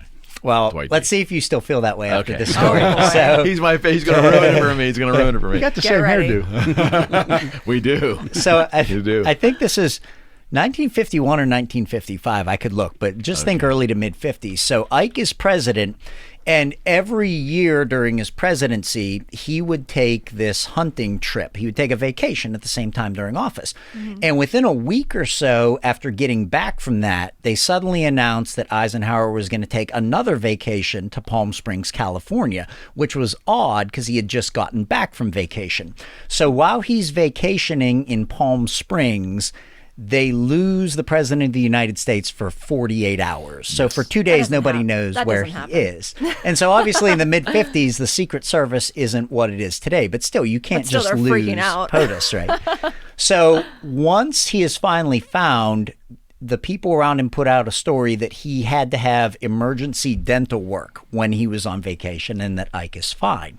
But in the years since, They I couldn't think come up it with was- anything better than That's what they said, dental. emergency. 50s. I think they wanted something mundane, and nobody questioned things back then. Oh, yeah. So at least 5 or 6 people have come out since then, over the decades that followed, and said, no, he was actually at Holloman Air Force Base, which is now Edwards Air Force Base. No, which I is think they verified that he was physically there. I think there's records that show and the government admits that he was there. I think. Oh, really? Yeah, That's interesting. I Not didn't know what that part. happened, but he was physically there. So Ike supposedly had a first contact meeting with extraterrestrial representatives. So they cleared out the base and they drove the president out to the runway. 2 UFOs came in. One actually landed, a ramp extended. The other one stayed in the air above it, allegedly as like a sentry to protect the first. And so Ike walks up the ramp with 2 of his other people there. And remote viewers have supposedly given us the detail because they've been watching this. And they said that the impression they got is Ike was meeting with the extraterrestrials to try to have a treaty. They said they could feel that the extraterrestrials really liked Ike. But I like Ike. I But like Ike. Exactly. one of Yeah. one of the men that was in there with him was like freaking out because the reality was hitting him. And they Sure. said they could remote view one of the beings putting its hand up, and the guy immediately got calm. And so here's where the account gets a little bit hazy. They're not sure if it actually happened that day or on a different day, but supposedly he signed what became known as the Greta Treaty, Greata. I've heard of this, yeah. And so in this treaty, the United States supposedly gets technology, but it comes at a high cost. You can't talk about it. Exactly. And so they said that we would receive technology, but here were the caveats. Number 1, we had to allow this other civilization to essentially build bases here on the earth, under mountains, in the sea, and we had to look the other way while they conducted their affairs. Secondly, we had to allow for a very small group of people to be abducted, not to be killed, but just to have samples taken, and then they would be put back. Now, the alleged caveats of this deal were that the extraterrestrials would only take a very small amount of people, and they would always provide a detailed list of whom they borrowed. And so as the story goes, they violated the treaty very, very quickly. The technology that was given to us was not nearly as good as advertised, and to the shock of Ike's administration, they were taking far, far more people than they were supposed to, and they were not giving them documentation of it. Now, the only other twist on the Greta Treaty is supposedly people assume this was the gray aliens that he met with. prior to that, Ike supposedly had a meeting with another group of extraterrestrials, which most people assume are the Nordics. They did not offer any technology, but they offered to assist humans in our spiritual and moral development. And the U.S. government allegedly turned that one down. So We want You don't technology. say. Right. Screw your morals. We want the bomb, bitch.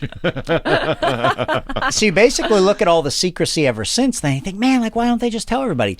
If that were really the case, you can see why. Like, think how Yeah. many things you did as a teenager that your parents never found out about. And you're like, you know what? When I get to college, like, I'll Yeah. tell mom and dad. Yeah. And then you don't. And then you get to be adult. You're like, you know, I'll tell them at some point. And you don't, because the lie has then been kept so long. You know how damaging it's going to be to share the truth. Exactly.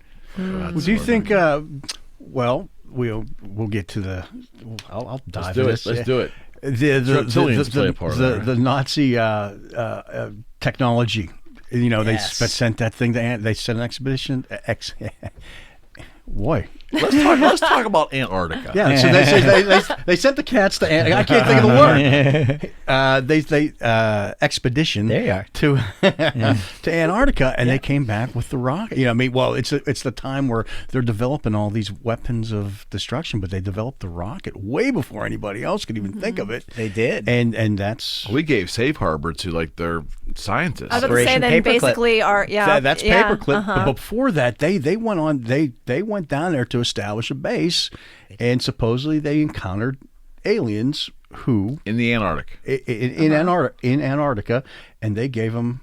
Is this technology. before Admiral Bird. Admiral Yeah, Bird? yeah, that's Did it. before Bird or had, af- Bird had some things going on down there too. A lot of things. All right, And let's this, go. Wait, and Let's this go. and this Let's is go. what spawned the whole flat earther thing, right? Like, isn't that a big part of the? That also Wait, ties what? into it. Yeah, because of all like the treaties over it, you can't fly over Antarctica, like the shelf or whatever. Because they're all Ross down Ice there. Shelf. Yeah. 1938, 1939, right in there.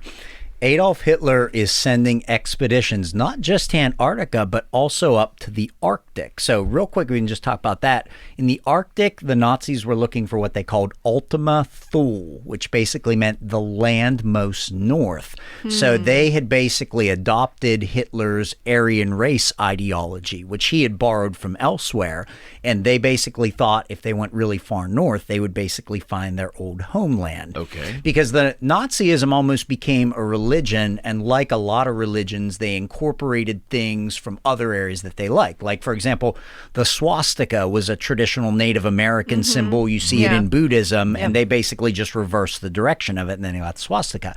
But they also sent teams to Antarctica to establish what they called Neuschwabenland, which is basically the new motherland. And so 1938, 1939, we had expeditions down there. And then you hear very little about it. So fast forwarding towards the end of World War II, Nazi Germany is about to surrender. And so the Allies basically have almost a worldwide net to try to catch them different places as they're fleeing. And about 250,000 of them go unaccounted for and totally vanish. But Really? Yes. And surprisingly, the Vatican actually helped this happen. I heard about through that, what were yeah. called Nazi rat lines. So the Vatican actually had essentially human trafficking networks that were established to get important people out of Europe to safety. But because most of the Nazis also practiced Catholicism, they essentially overlooked the fact that they just tried to exterminate whole races of people. It's convenient. And because Rome is in, Axis-powered Italy at the time, so they smuggled a lot out. But what's fascinating, and this returns us to Antarctica, allegedly, the Allies also intercepted a number of German U-boats, the submarine, that were carrying something very curious that they couldn't understand, and it was called red mercury. So I've done a lot of research on red mercury for one of my presentations, and some people still are not sure whether red mercury actually exists. They don't even know if it's actually red per se. So mercury is really unique. It's one of only 2 elements on the periodic table that's liquid at room temperature. They have dubbed it quicksilver. It used to be in a number of things like old glass thermometers, but they quit doing that because kids would break them and play with it, and it was really poisonous. But mercury is really, really... Cameron just zooms in. Hey, we were all licking lead paint. just So tasty. So delicious. Lead paint explains a lot. Yeah, right. So some people think it was called red because it was simply a reference to the Soviet Union, the Okay. Reds, who were also dabbling with it. Others think that it was actually physically red. And so a lot of scientists have just dismissed it. Like, that's an urban legend. That couldn't be true. But what's interesting is one of the men who worked on the Manhattan Project, Samuel Cohen, he's actually the father of the neutron bomb, which a neutron bomb has never been used in combat. Straight up terrifying. He actually said on the record that red mercury was real. They basically took mercury and they mixed it with some brew of radioactive waste. And so red mercury to this day is such an urban legend. Crazy side shoot. In the Middle East a couple years ago, there was actually a rumor started that red mercury was inside Singer sewing machines, of all things. So Wait, like, really? yeah. So like all these poor mom and pop like seamstress shops in the Middle East were having their windows broken, their sewing machines stolen to get this alleged red mercury from the sewing machines. Nice. So one of the curious properties of red mercury supposedly is when you spin it rapidly, its mass will actually decrease, Right. or some suggest it'll even levitate. And so some people believe that the Germans, and I don't know if we talked about this in the first show, they had the Haunebu program, which the blueprints are real, and they basically had 4 or 5 different designs, Haunebu 1 through Haunebu 5, and they look exactly like what you would describe as a flying saucer today, Okay. except they had World War II era artillery guns sticking out of the things. Okay. And it's funny because one of the stories I read is supposedly they were struggling to actually get the ships to float in the air when they had these heavy artillery guns on them. Right. And so after the war, and this brings us to what you mentioned about Robert Byrd, the United States sends the largest non-combat expedition in history, led by Admiral Richard T. Byrd, not Robert Richard, R. Byrd, down to Antarctica. Byrd was a senator in West Virginia, wasn't he? Oh, that's why I'm mixing it I up. thought he was an admiral. Different Well, Byrd. Richard was the admiral, I think. Okay, let's go with Richard. I'm pretty Okay, sure. Right. And so they actually go to Antarctica, and the expedition was huge. Officially, it was just to look for a location that the United States could build a joint research base. But the amount of manpower they took was ridiculous. They took over 3,000 men. They had a flotilla of 8 or 9 ships. They had dozens of airplanes. So this is a high-powered scientific expedition. So they get the whole way to Antarctica, and then for some reason, they immediately turn back around and come home. Now, when Byrd got back himself, and we won't even talk about what supposedly happened in Antarctica, he seemed to be a changed man. And he actually said that after coming back from that expedition, he actually warned the U.S. government that one of the biggest threats in the post-World War II era were extremely fast fighters that could travel from pole to pole in a number of minutes, and they could strike anywhere on the earth. Right. And a few years later, I think Byrd actually had a breakdown, and he was actually put into Bethesda Army Medical Hospital, Right. and he died soon after that. So in the years that follow, the legends have come out. This was called Operation High Jump, that when they actually got close to the Antarctic coast, 2 or 3 UFOs, disc-shaped ships, came up out of the ice and engaged the entire fleet and absolutely laid waste to them with what looked like bright beam technology. Okay. It was not traditional armaments. Okay. And it was only 2 or 3 crafts, and they just absolutely ripped the fleet apart to where they had to turn around. And so some believe that the Allies basically were forced into somewhat of an uneasy truce with that remaining Nazi faction that was there. Now, there's all kinds of side shoots to it. As somebody mentioned earlier, there's an idea that the Nazis actually found remnants of an earlier civilization that was not essentially extraterrestrial, but were the first terrestrials that were here before humans came onto the scene that had moved down underground. And then there's even a side shoot with Byrd that High Jump to the South Pole was basically the cover story that Byrd himself goes to the North Pole and actually finds a place to fly down into it.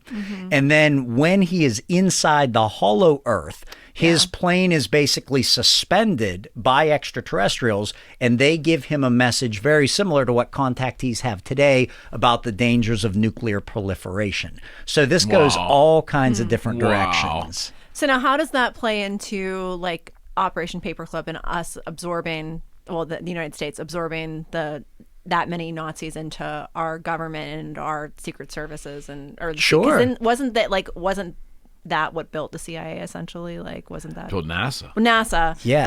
But then didn't that also kind of filter over into the CIA as well? It filtered into a lot of places. Okay. And so that's a morally ambiguous area for the United States, because a lot of Nazis at the time are being tried in Nuremberg and executed. Yeah. And so I always set the stage with my students. So Nazi Germany has yet to surrender, but already, even though the United States and Soviet Union are allies, the writing's on the wall. They know after this war, they'll be the two remaining superpowers. So they're essentially in a race against each other with the liberation of Germany to try to take as much of it as they can for themselves. Right. And the main man here with the Nazi rocket scientists is Werner von Braun. Yes. He okay. becomes one of the first heads of NASA. There's actually two different stories how the Nazis surrendered. The less sexy version is that von Braun basically had his brother Magnus over a period of a month work out the terms and conditions with the United States, and then they gave themselves up. The better story that I like is that von Braun and his rocket scientists were actually hiding in railroad cars in Berlin because Hitler himself ordered his own scientists to be exterminated so they didn't get out. And it's ironic they were hiding in railroad cars because that led so many Jews to their final destinations as well. And so the United States is closing in from one side, the Soviets from another. The United States gets the cream of the crop, von Braun and the actual scientists. The Soviets essentially get the B team. They get the actual engineers who worked on the lines but didn't actually design the rockets themselves. So we bring them back and we put them down at Fort Bliss, Texas, because right across the border, the U.S. Army has their fledgling rocket program, which isn't going very well. So we bring as many of the V2s back, the Vengeance Weapon number 2, the first ballistic missile. We take out the weapons in the nose cone, we put in instruments, and that's how the U.S. space program really gets jump-started. But it's not just the rocket scientists. We were also bringing back Nazi pilots. We got a few pilots to basically turn and fly those airplanes over Allied control areas. So we brought back like the Horton Ho and like really advanced jet-powered fighters, the Messerschmitts. And then really crazy, one time I had Philip Corso's grandson. I got to meet him. And he said something that just totally blew my mind. He said, it's not in the history books, but they also brought back a number of ministers of German propaganda because they said their tactics were absolutely. And as brutal as it was, he said intelligence agencies here were fascinated at the ability of them to entirely transform a country and get everybody on board. So we basically brought back their ministers of propaganda too. Yeah. And that concept was how I think that they originally started using information campaigns against us, essentially. 100%. Yeah. And what's crazy too is the history books say, well, when they brought him here, von Braun said that he wasn't really part of that. He was just in it for the science. But what's fascinating is photographs have surfaced of von Braun in his SS uniform. And to be in the SS, you had to believe all the racial ideals of Hitler. And what else is interesting, this picture really got my blood going. I read Dark Mission by Richard Hoagland and Mike Barra. Was not nearly as good as I thought, but they actually got into the start there at Fort Bliss. And basically, these Germans were given full U.S. citizenship, comfortable accommodations. Outside of one of their barracks, they had a wooden sign hanging there. And for starters, the sign itself was shaped like a UFO, which I found interesting. But they had a Nazi swastika right on the sign. And I thought, damn it, that's on American soil after we had already won World War II. And Kennedy was the president then, right? Well, Kennedy was 61, so it wouldn't have been quite to Kennedy's time. It would have been Truman's time to actually bring them over. Okay, that happened in Truman's time. Okay. Yeah. So I think it was another series I was watching on Netflix, but they were saying that basically most of the top leaders in the Nazi regime like got filtered into other areas of European government, and like, you know what I mean, like essentially that like Argentina or something too. just all throughout the UK, that like they were showing like all these different like kind of, and I mean I don't have a great memory for detail with stuff like that, but it was just that, you know, all these kind of like different heads have sort of found their way into top levels of government all throughout the UK. That's crazy. And that, you know, essentially we're given asylum because, for what you were saying, I mean, take out their, you know, horrible ideologies, like the way the government was run, the way the programs were run, Yep. like the whole world wanted to benefit from their knowledge, from their, you know, ability to rise to power, essentially. Well, and, you know, all the engineering and science. Take out the engineering and the science part of it, but don't you see a similarity in terms of mind control and brainwashing that like the North Korea has, that kind of mirrors what Hitler did in terms of loyalty and like abject just falling in love with that ideal in a mass way? And not just North Korea, but I'd say even here in the United States. I think you were I was alluding to gonna that, say Julia. it. I didn't want to. Yeah, I didn't say want to. it. Well, like what they're pushing now is kind of just like this, and the fact that like I think that, you know, people have lost so much faith in government and the power. Like you're talking about in the 50s, no one questioned anything. You know what I mean? Like there was still, and then like, you know, you kind of fast forward to the 60s and you've got like all the hippies and, you know, all this, you know, and then you talk about like, we can go way down the rabbit hole of like, you know, different CIA campaigns to kind of like infiltrate hippie communes to basically like, you know, do mind control experiments with LSD and all kinds of fun stuff. Yeah, the drug culture for sure. But I mean sure. that they were using the drug culture, and they were, and you know, MK Ultra and people and all this other stuff. But basically, that like we've now come to fast forward, you know, 2020. We're in a state where there's no real trusted power that be, and so like I feel like the tactics that are being used now are a lot more subversive. Is that they're kind of giving people this illusion of choice, and you know, the idea that they think they're making their own decisions, but really they're like slipping their own agendas into people thinking that they're being free thinking. I'm fascinated by North Korea, and not to get too political, but that mind control thing. You have to say they've used cult tactics on an entire people, not just a section of the population. Right. There's no free will over there. You are in or you are dead. You are in or you're dead. Right. And I mean, that's what Hitler did. There probably was more, I don't know, pushback from some German people, maybe, compared to what's going on in North Korea, because no one's pushing back there of any substance, right? Well, you know, that I end up thinking of the phrase, people who don't learn from history are bound to repeat it. Even just look at the really uncomfortable parallels with what's going on in our country right now. Like, you know, politically, you know, just objectively, there's a huge fund to defund or a huge push to defund the police right now. When Hitler comes to power, they defund the police, they replace it with his brown shirts. Yes.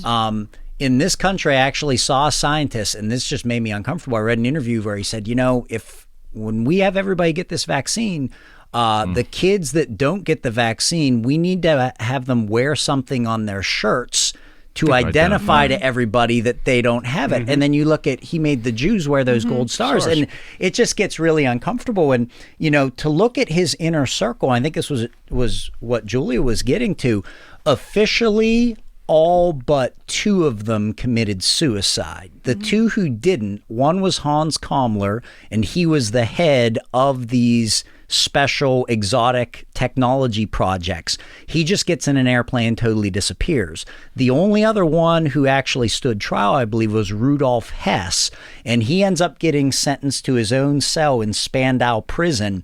He lives there for like 25 years or so, and then he passes away as an old man. Every single other person from the inner circle, Hitler included, committed suicide. But in almost every single case, they never saw the body, and it was just the family members who said... They jumped on the bell. Yeah, how about that? They got out of town, right? Right. They jumped on the bell. Yeah, they went who knows? They went to Argentina. What we touched on last time, we didn't go down there, and I do want to do this because to me it's crazy, and that is the black budget that this country has, and I think Argentina plays a part of that story. And I saw in this movie Greenland as well, and that's it's it's mind-numbing to me that we don't have more data on that, because there are historical photographs of us building huge, like, caves and tunnels and so forth in Greenland. And I'm thinking, if we have those photographs, there must have been some on-the-books legitimate project, but that is, the scale and size of that is immense. Do those kind of photos also exist in anything we've done in Antarctica? Can we buy Greenland? I think President Trump tried it. That's why I was joking about. That's why I don't know. That's why I was joking about. But in the essay in the movie, it basically started talking about multipliers of money, and how much money, $17 billion is. Or how much money $1 trillion is. I made that last year on eBay. He just hangs out with us peasants. And the argument was that the world's GDP was, like, I think, 17 trillion or something, and the amount of money that we have is unaccounted for isn't 17 trillion, but it's over $1 trillion. Well, I mean, money itself, how it's created, how it's made, is its own conspiracy. We could do a whole show on that. We could talk about that. Oh, yeah. Well, we just print it and claim it's worthy, claim exactly. it's valuable. Well, Poof it into existence. Exactly. It's like time. Yeah, there we go. See? All currency. Yeah. Well, you had mentioned September 11th. A lot of people don't realize on September 10th, 2001, Rumsfeld. Yep. And he said $2.3 trillion were unaccounted for. 20 years ago. Yeah, not billion with a B, trillion with a T, unaccounted for. And so for those of you who don't know, if you're watching, the black budget basically refers to the part of the annual discretionary budget that every year Congress has to approve it, but they don't actually get to see what it's for. And the amount that is designated for it is normally in the billions of dollars. Most years, the black budget is better funded than NASA is funded. Right. So let's just stop for a second, because this is where my mind is just just blown away. In that, in the year 2020, in a society we live in where everybody's up each other's ass in terms of information and demanding to know, we have a right to know all these different things.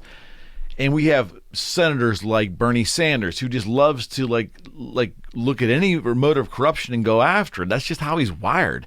And other congressmen and people that claim to get in there and want to do the right thing, and I'm going to uncover this, I'm going to uncover that. Why is it just acceptable and just common knowledge that our government takes $1 trillion of our tax money and writes it, labels it something, votes on it with no designation for the funds, and we just accept that as being okay, and all these so-called heavy whistleblowers in society and in Congress do nothing about it? But look at it's amazing. and this has been on Rogan a couple of times too, where he's brought up the Kennedy speech where he talked about secret societies, and he basically calls out the idea of in a true democracy, a secret society is an important thing, and yet we also, I think, on some level, are hesitant to question out of fear, maybe, or that if there are foreign interests that would have an interest in what we're spending that money on, is it possible that there could be a necessity for that kind of thing, and that maybe not everything should be disclosed? I don't know. I'm just blind faith there, man. I agree. And that's again, it comes around full circle to the idea of there was a time, in the 50s and 60s, and I think probably that was the last time people trusted their country then, where people, they had faith in their country, they trusted their country, and we've come to a point that that's not necessarily the case anymore. Right. But now we're in the trillions of dollars. It might have been only a couple million back then. Right. It's trillions of dollars. Sure, and that's just it. And I'm not saying what I believe one way or the other. Right. But I think it's an interesting point of speculation to say, what is that money typically spent on, and do we want that information disclosed? Well, James, what is it spent on? I don't know. Do you know? I would say first to the politician side, I think there are a number of men and women that get into office very idealistic, but then they realize rather quickly there are certain no-go areas. You don't touch this, you've got to sign off on it. And I also think there's probably huge kickbacks involved. Just ask yourself, how can somebody get into public office worth a couple $1,000s? We talked about that. Yeah. They leave office worth tens of millions of dollars. So your question is, why don't we question that?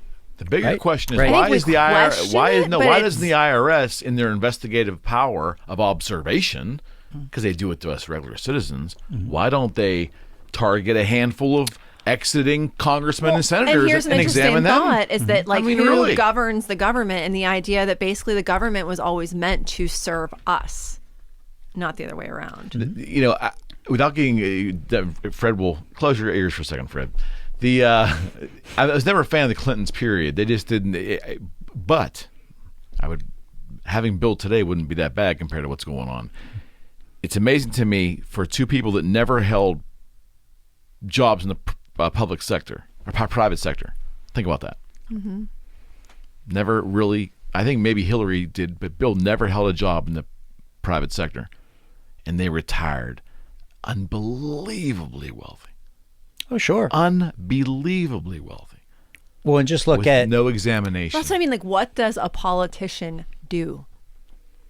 Do you? I mean, in all Write honesty, memoirs and like write where, books. That's- like we understand logistically that sometimes their money comes from Books. speaking, books, different other types of things. But like, I don't know. I mean, I have other things to think about, like whether time exists or not. So I don't necessarily auditing. Didn't mean to interrupt you because I know you got a thought on this. Oh, no, that's okay. So black budget, I think a lot goes towards the space program, the secret space program. Like even the Air Force, a lot of people don't realize the Air Force has a space program. It's not just NASA, and theirs is usually better funded. I also think an enormous amount is poured into what we call DUMBs, deep underground military bases. So there have been a series of maps leaked ever since probably the 1970s that just shows an enormous honeycomb network. Not only have the bases become so sprawling, but they've started to connect them to other bases. And so a lot of people are skeptical about this. They say, well, like there's no way you could actually do that underground without anybody knowing. There absolutely is. Perfect example close to home. Have you guys ever been to the Greenbrier Resort in West Virginia? absolutely. Yeah, I was just there. Yeah. So Yeah. did you get to tour the underground facility there? No, we went. I went with Jerry and Jason and Jonna actually, and plug for the Crucible Project and First Angel Media and Twisted Fate Productions. But isn't that where so the we underground all- White House is at? It was where Yeah, the underground. Oh, go ahead. But no, they have. Well, so they have this really cool casino. That's why I know about it. Now we know. But no, so we went to go play, and they like had it so that you like none of the tables were open by a certain time, and I mean it was actually ended up being kind of a bust. Like we weren't there very long. But so anyway, go ahead. Oh, well, so they had they had underground. I'm not sure if you would call it underground White House, but it was basically the backup spot that Congress would go to in the event of an attack on D.C. And I mean, they had facilities where basically, if the congressmen and women showed up, they'd be stripped down. They would be sent through all these sanitizers to try to clean them of any nuclear fallout that they may have brought in with them. They would be given new clothes. All their supplies was there. There was a briefing room, and they could basically keep the government going underground for a couple months. The reason I bring this up, the crazy thing is the government built it under Greenbrier while Greenbrier was an active hotel, While it was and running. nobody even knew that it was actually being built there until it was declassified decades later because it was no longer being used. So is that part of the interest as to because wasn't it also in a video game? Like that was what our friend was saying. Is the green, Maybe. the green, just the casino was in a video game? Oh, that's really cool. I didn't Okay, know all that. right. I didn't either. I don't play video games, but I was wondering if maybe that was part of the intrigue as to why they would have chosen that. Oh, that's really neat. Interesting. Okay. They're all connected, though. That's where the government would go, and so there's subterranean. Yeah, subterranean like trams Facilities. and things, right? Yes. So here in Pennsylvania, I'll just give everybody a couple examples. There is the Raven Rock underground compound in the center part of the state. It's called Site R. President Obama actually visited that one. And not all of these compounds are sinister. There's one north of Pittsburgh, probably not far from here. Data storage. Yeah, right? Iron Mountain. Private where data storage. I think it used to be a sandstone mine, but it's now data storage. But to get back to the conspiracy Supposedly side, it's data storage. yeah. the way that people allege these things are built is they say that the government actually has enormous nuclear-powered drills called subterranes. So if you've ever seen the movie The Shawshank Redemption, Love it. when he's tunneling out, you know one of the biggest things with secretly tunneling is where do you put all the dirt? Yep. So if you remember, Andy just spreads it over the prison yard through his pockets. The brilliance about the subterrane is basically the tip of it is nuclear powered. It gets so hot, it actually melts the rock as it's tunneling through. And then the rock essentially, because it has a lot of silica and quartz, hardens into glass.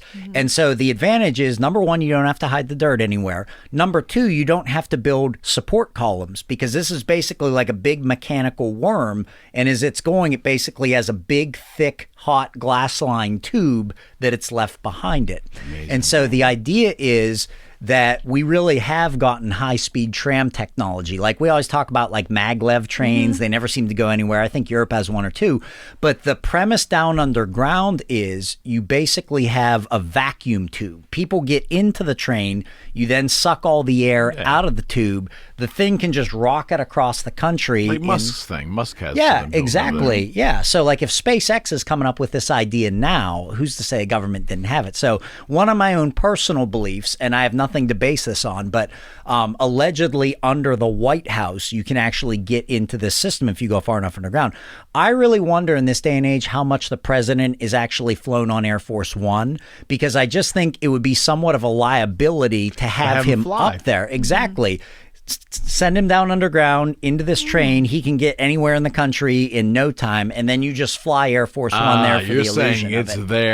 there, but he's not actually in there. That's my belief. And the only that's time that would be interesting. exposed in the public is if that plane would blow up and then he would magically appear somewhere. Then they'd have to deal with the reality of that. But at least he'd still be here. Yes. So part of it with the whole conspiracy is they have actually built these things underground, and some are confirmed. Like if you've heard of NORAD, that was built under Cheyenne Mountain, Right. and it was buried so deep, I think it could withstand about a 5 megaton blast. So to put that in perspective, what they used on Hiroshima and Nagasaki was about 20 kilotons. So the equivalent of 20,000 tons of TNT blowing up all at once, which is still really big. 5 megatons means 5 million tons of TNT blowing up at once, and that bunker could withstand it. And the crazy thing is Cheyenne Mountain is now decommissioned because they have even better stuff. Yes. So you can tour that, I think. You The can old tour one, that the old now. one, yeah. Really? And so Yep. I want to do that. that sounds awesome. So some of them are allegedly built from scratch. And then I think we touched on Phil Schneider's story before Yeah. with the Dulce Wars. Yeah. Some of them are allegedly caverns that were already deep underground that the United States basically tapped into, either accidental or intentionally, and then they added them to the tunnel system as well. And that's what Schneider ran into the reptilians, right? You know, in his accounts, I think he's always a little bit vague about whether it's the classic gray or reptilian, but I'm leaning your way. I think it sounds more reptilian than gray. They've got tunnels everywhere. You think so? Fred's always believed. Fred told me this 20 years ago. Imagine Well we're sitting in Boogie Street first year, you know, my mind's everywhere. A table this big, probably, guitars stacked to the ceilings. And he leans over and goes, you know, if you know the right people, which I don't, you can go anywhere on the snap of a finger. And I'm like, what are you talking about? Because if I really wanted to get to Texas, like, you know, by tonight, I could do it. I'm like, yeah, 20 okay, years Fred. ago. That's awesome. Yeah, Well and he done. goes, I know was nuts. there's tunnels in Pittsburgh here. If you know the right people, you can pretty much go. The arteries are everywhere, and you get in this thing, and it doesn't stop until you get to your destination, and it's like 20 minutes. It's a Wonkavator. I'm like, Oh, man. he starts. No, I don't know. I've only I known like this those. guy for about 6 or 7 months. He just kind of moved into my office. And now you're wondering And about I'm your wondering, decisions. I'm looking to where's the whiskey bottle at? There was plenty of them. But the thing is what really I loved it was I would go to Denver Airport. Oh, And that was What's just up with Denver Airport? that's the hub. Now they've got all kinds of underground tunnels, and there was the Why goofy Denver? mural. Why Denver? Well, why not? And here's the thing with Denver Airport. Here's the Because thing they with smoke Denver. dope out there. Here's the thing with Denver Airport. They had a new airport, and then they tell the public, "Oh, hey, check it out. We're gonna give you a new airport." And what they did is they started construction on this new airport. That's crazy. But That's crazy. it's a central point where they can they started building the tunnels for all these Thinks for, it's like in the for middle Cheyenne of the country, Mountain. Like a maybe, hub or or something. something. It's a hub. So deep underground, because you're not going to question it because they're building an airport. But they've got these giant concrete prefab tubes for people to travel through, for things to go through. And they were just burying them. What the hell do you need? You're talking an airport, build a runway. But they built tunnels underground. But people don't see it. People didn't question it. They're building us a new airport. It's going to be a giant airport. It's going to be great. But these are the hubs for Cheyenne Mountain, for these new constructs in the mountains. And right there, it's because Denver Airport's still flat. It's not in the mountains. It's outside of the mountains. Like you land, you're still on the flat prairie. You know what I mean? Then Denver's off, a mile high up, but you can see the mountains. But that's it, and it's spider webs out from there, and you can go anywhere. Can I add to Denver? James. Because I actually Can I add to Denver? I'll take Denver for 500. I'll take Denver. That's good. I presented to my adult class about Denver. Denver is nuts. To what Freddie said, they had a good airport. Then what's interesting is they started to build this new airport. They built in one location for a couple months, and then they're like, oh, wait, our bad. This isn't the right spot. We need to start building over here. And then they buried all of that original construction. Exactly. And everybody's high out there, so they don't care. Yeah.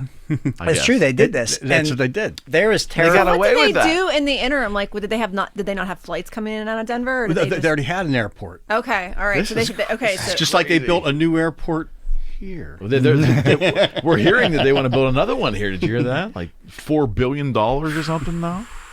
There is weird symbolism with Denver, though. For example, Exactly. Well, not only that, they are the first state that has made psilocybin legal. his what? Mushrooms. Oh, Yeah. oh. Well, they wanted to listen to how they keep them all dumb and stoned out They there. have like a psychedelic institute out there. They're like studying the effect of psychedelics.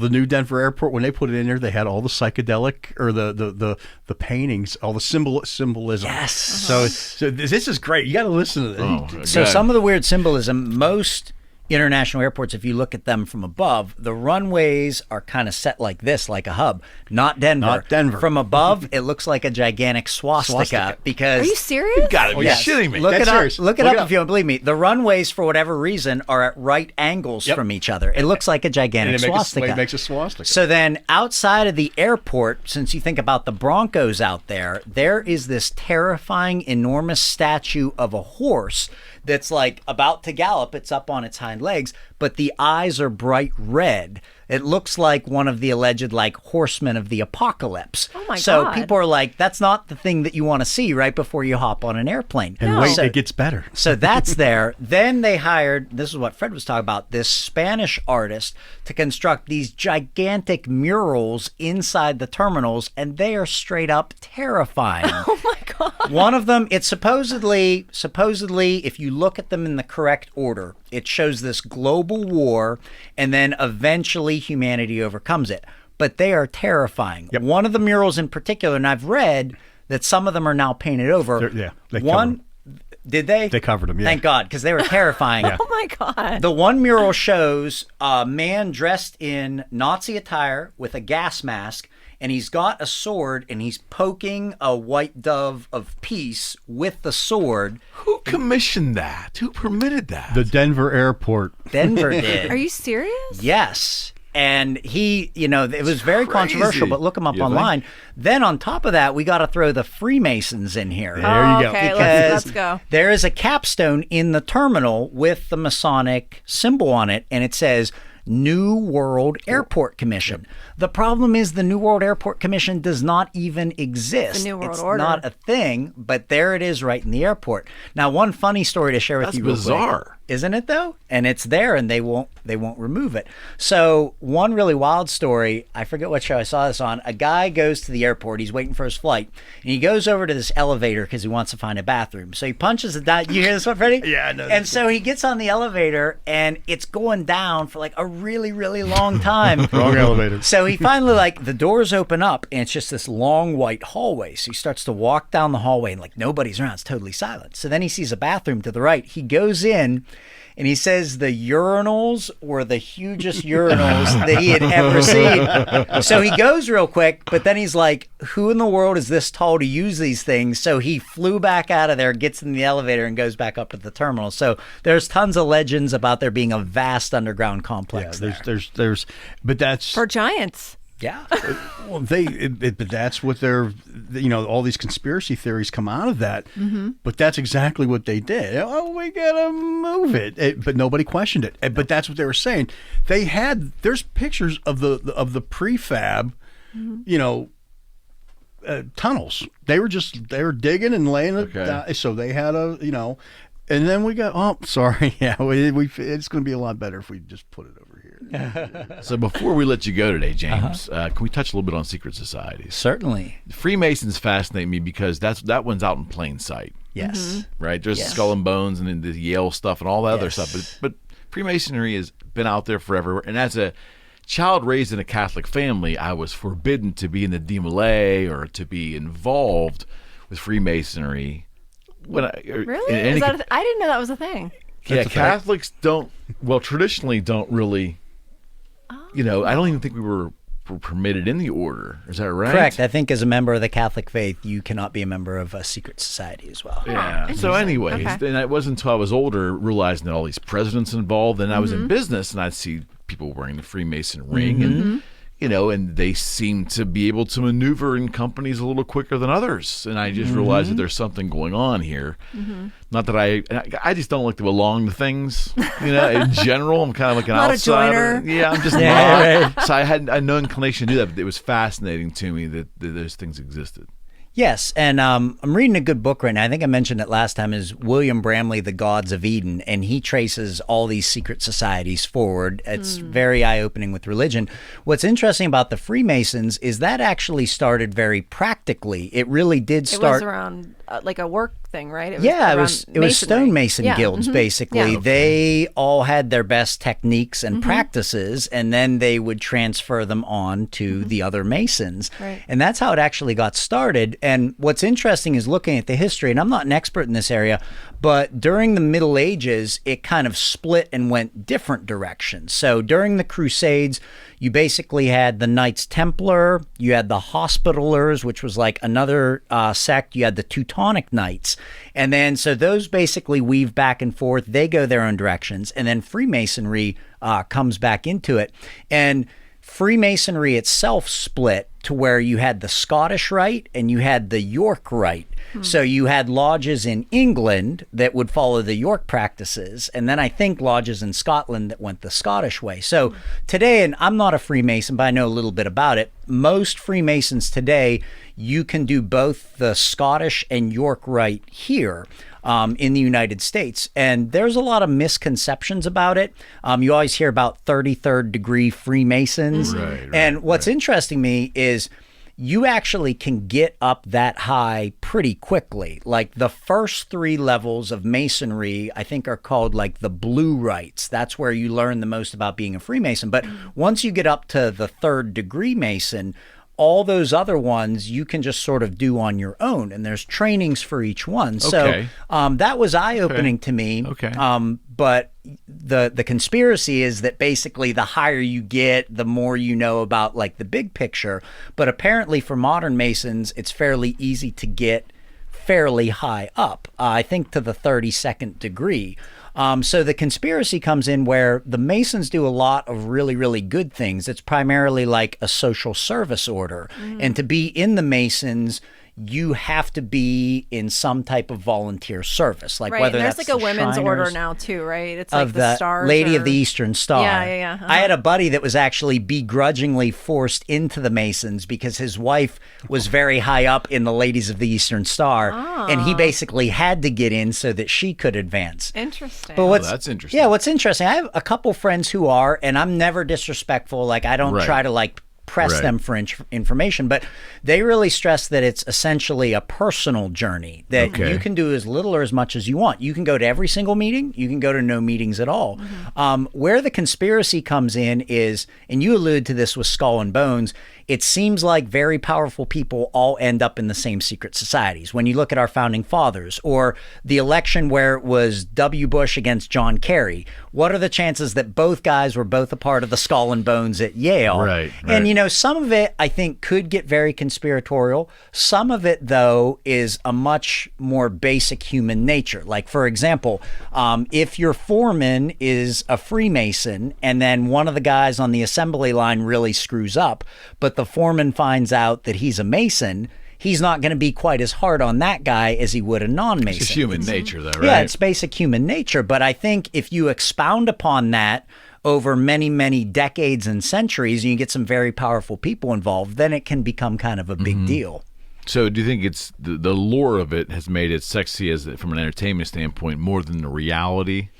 I would say it's almost a perfect balance of both. Okay. I would say most people assume that these societies are really, really sinister, but I would say probably over 90% of the people that are actually in them are just like regular men and women, you know, that just want the social component of it. But with that being said, there's so much money and power and connections when you get to the very top. I also think it would be overly naive to say, well, there's nothing to it. It's just like a social order. When I was younger, in my 20s, I joined the Kiwanis, okay, just a service order, and I found that the just weird pomp and circumstance in the induction ceremony. Nothing weird, just pomp and circumstance, unnecessary.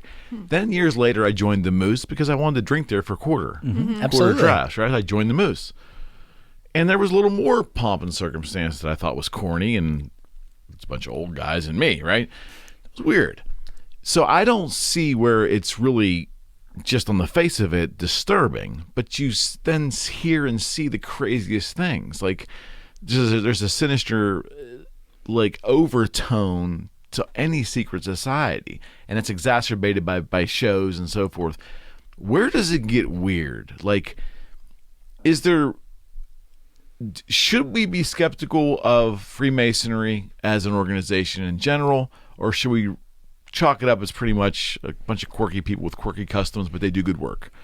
Or do we look for offshoots like Skull and Bones? Where do we look for the true bizarre behavior? You know, it's funny you say that because one of the people I know that is a Mason views Masonry very positively, and the group that he views very negatively are the Illuminati. And he basically, and I had never heard this. What is the Illuminati? For those who don't know, because I don't really know what that is.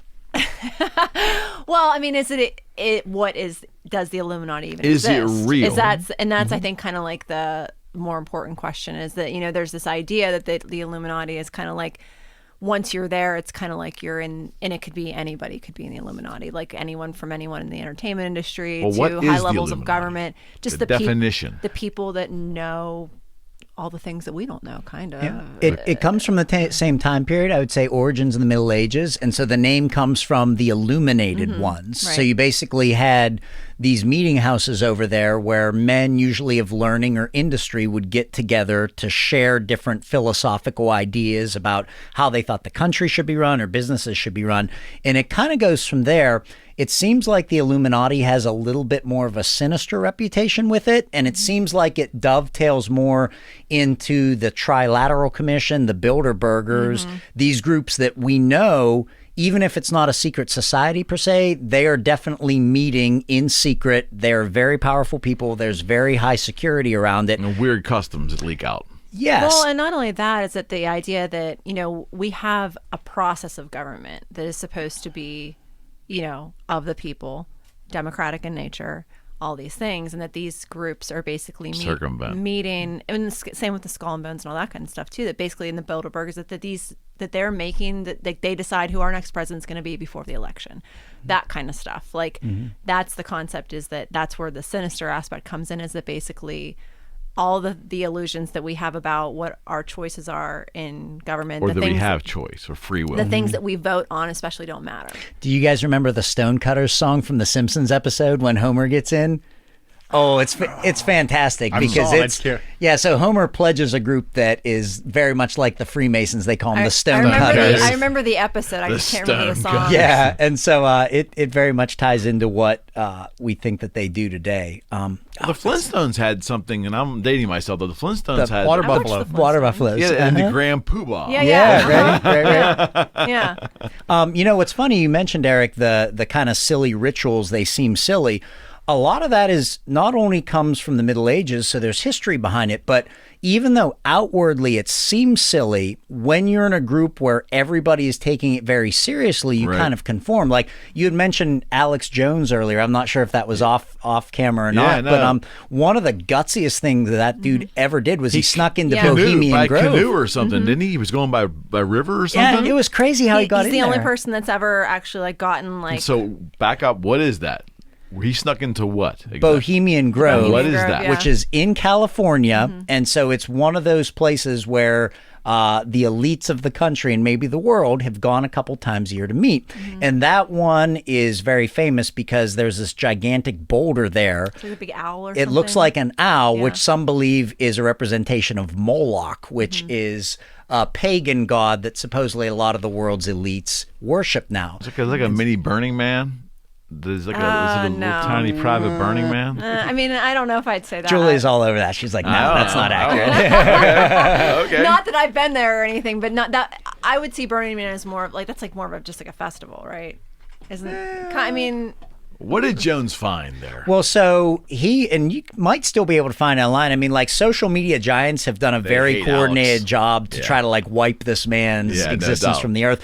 But if you can still find the footage, it's really wild because the ceremony itself, like he's got a hidden camera somewhere on him. He's like saying hi to people, and then they sit down, and it's almost like an overly dramatic play done by firelight in front of this owl, scripted. yeah. And it almost like there's this voice that's played over like loudspeakers. And at face value, it seems like it could be kind of cheesy, but because everybody there is so into it and it's so steeped in mysticism, it actually comes across as terrifying to me. And I'm just like, dang, say what you will about this guy, but this dude had stones to I soak know, in. because I mean, it's literally like one of the most like no one else has ever done that. Okay. Like, Now on this video, and he's videoing random people just in a crowd. That these have to be some icons of society in there, like right? Are they usually cloaked? Are they? politicians, right? Well, Isn't it's it? funny you say that because one of my things that I was excited about was, all right, let's see who else shows up in the footage.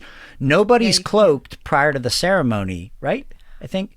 But you can see faces. I did not recognize faces of anybody significant. But That's for the weird. first part, it's just like a meet and greet with like, just imagine like a country club almost with a bunch of like well-to-do men.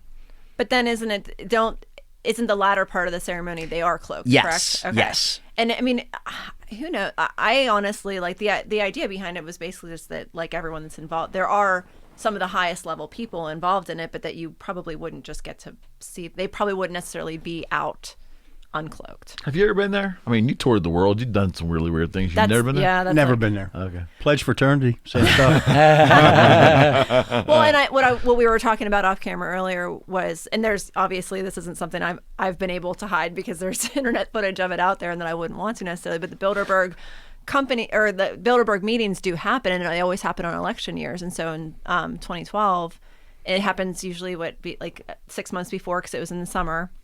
So it happened. Was it here? It's at the No, it's Bilderberger Hotel Yeah, in it's Switzerland, in is it? No, it's Virginia. They have Is one. it? Yeah, they have okay. they have one Okay. in Virginia. Like they. Okay. Yeah, but I mean, like Jerry and I went. We spent our third year anniversary there. It was a protest. Protesting the Bilderberg. Protesting the Bilderbergers, and Alex Jones was there, and it was like this is 2012. So this was before he was brought under the level of scrutiny and controversy that he's been under now. What guys is Bilderberg? It's a place in the mall. Right? With the Build-A-Bear. What are you guys talking about? I have one of those.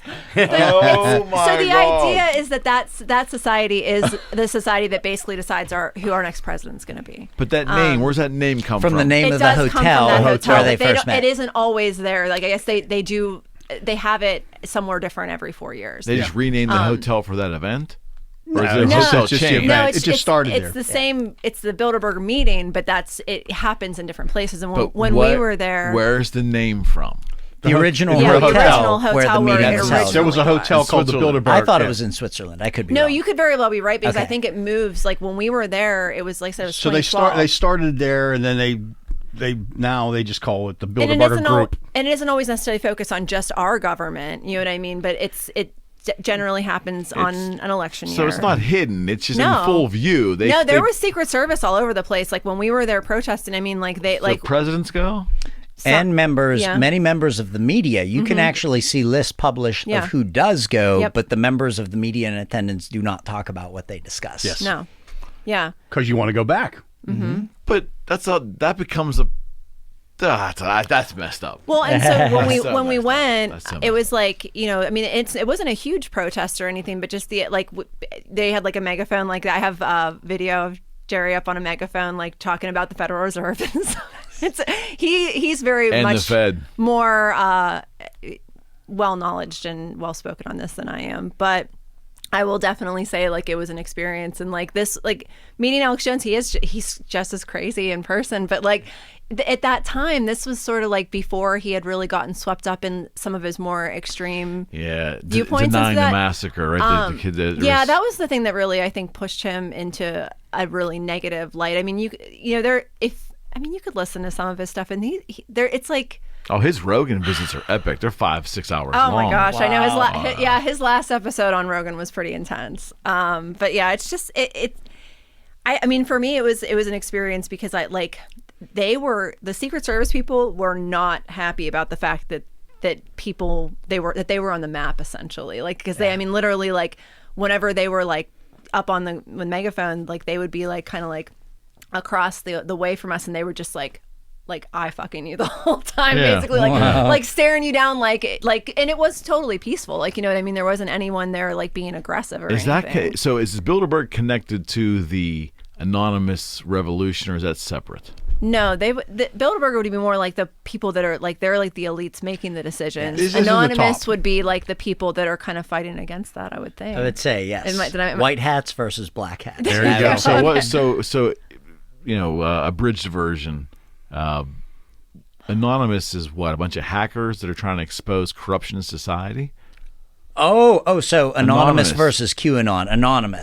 Anonymous was a hacker collective that is basically trying to tap into different mainframes to get information to enlighten society, allegedly. But even Anonymous has started to get tied up politically a little bit too, more. though, because they got their own, Yeah. they have their own channel, which then started to monetize, and then the content got kind of crappy. Yes. Well, and then not only Right. that, you have to wonder sometimes when you look at things like that, like whenever it's like when you watch the wrestling match and you wonder if it's all just kind of for show anyway, and if it's just the same sides that are all cast by the. Well, what's same anonymous? people. What's Anonymous's big accomplishment they can hold their hat on? Like, what did they do of significance? I mean, the best computer hack I can think of wasn't associated with Anonymous. We can maybe share it next time. Gary McKinnon? Yeah, we did talk about that. Did we talk about that before? Yeah, you and Okay, I did. good. No. Okay, In thank the very goodness. beginning, Okay, it's good. phenomenal. Okay. Phenomenal, because he was like, let's just talk about for a second. He was a Englishman or Scottishman, and he had Asperger's, or maybe he was autistic to some degree. He was, and he was a genius. And over a course of probably about 3 or 4 months, he had hacked dozens of computers in NASA and U.S. intelligence agencies, and that's how he uncovered what became known as Solar Warden, the secret space program. He uncovered it, Okay, that's and they've kept him interesting. out of jail. They tried to indict him. Yeah, it's funny. I was actually just reading up on it this morning in the parking lot before I came in. And it's funny if you look at the Wikipedia article for McKinnon, it doesn't even mention the UFO angle. Like Really? It doesn't. He basically, they got very technical. Like the British didn't extradite him for this reason because their House of Commons said he didn't violate any laws there. What I had always heard, which made a lot more sense, the United States threatened to extradite him for years, but they ended up not doing it because if he actually stood trial, his defense attorneys could then subpoena actual government officials and ask them on the record about UFOs for the first time. Yep.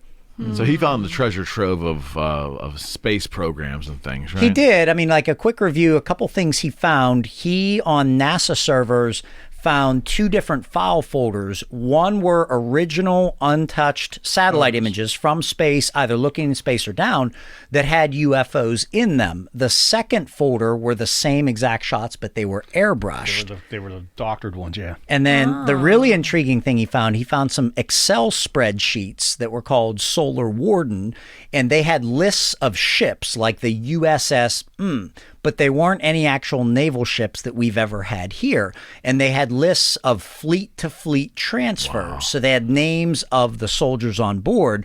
And so he believed that he had uncovered this secret space program that had upwards of 7 or 8 large cigar-shaped ships and like 30-some smaller disc-shaped crafts. So then this anonymous person, so... Was he? You're He saying was this not, he wasn't like part of that movement. He No, was a I different basically computer shared hacker. that because I didn't have anything Okay, all right, of substance about Anonymous. No. that they've I just want to actually make sure I done. understand. So, Right. but this person This is more hacked all fascinating, that information and then just basically like threw it out there to the public. Or? Well, what was interesting is he actually didn't save enough of the documents because I was reading up on it. Despite him being an awesome computer hacker, he was hacking from like his friend's mom's house, and it was like a bag of Doritos. I'm gonna say in true fashion. Yeah, it was like a 56K modem. So he said, number one, he was trying to download things, but the speed was so slow that like NASA found him first and disconnected. But he said, number two, he said, and this was part of his defense, he said, I wasn't out to actually undermine any United States security. I was just genuinely interested because I believe that we have anti-gravity programs. I believe we have extraterrestrial technology, and I wanted to find out for myself. That was his defense. Mm-hmm. Yeah. Interesting. Well, it's not to hurt anybody. He just wanted to know. What year was this roughly? 2002. 2001, 2002.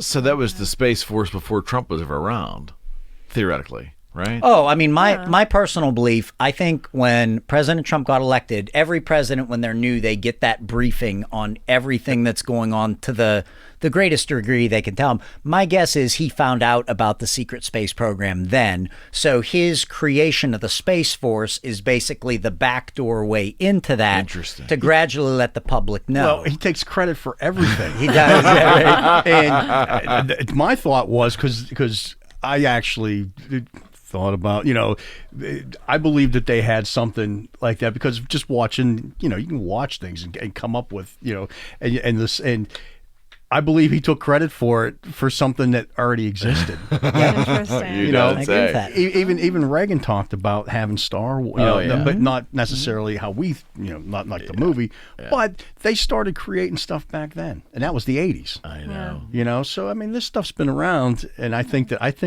when Trump said, we're gonna make Space Force, and it's just like, all right, come on, but he's taking credit for something that it's already there. I agree. Interesting. James, on behalf of my other two sidekicks here, thank you Thanks, so everybody. much. This was This was awesome. amazing, This is so much fun. and we really appreciate you, my friend. I always worried we won't have enough to talk about, but then it seems I'm like we already don't have my any trouble. mind for episode 3. I'm already formulating ideas. We got episode 3. We can catch up on everything else. But again, thank you very Yeah, much. thank you, Yeah, everybody. This And was awesome. Julia, Fred, thank you. James, again, how can they reach your podcast?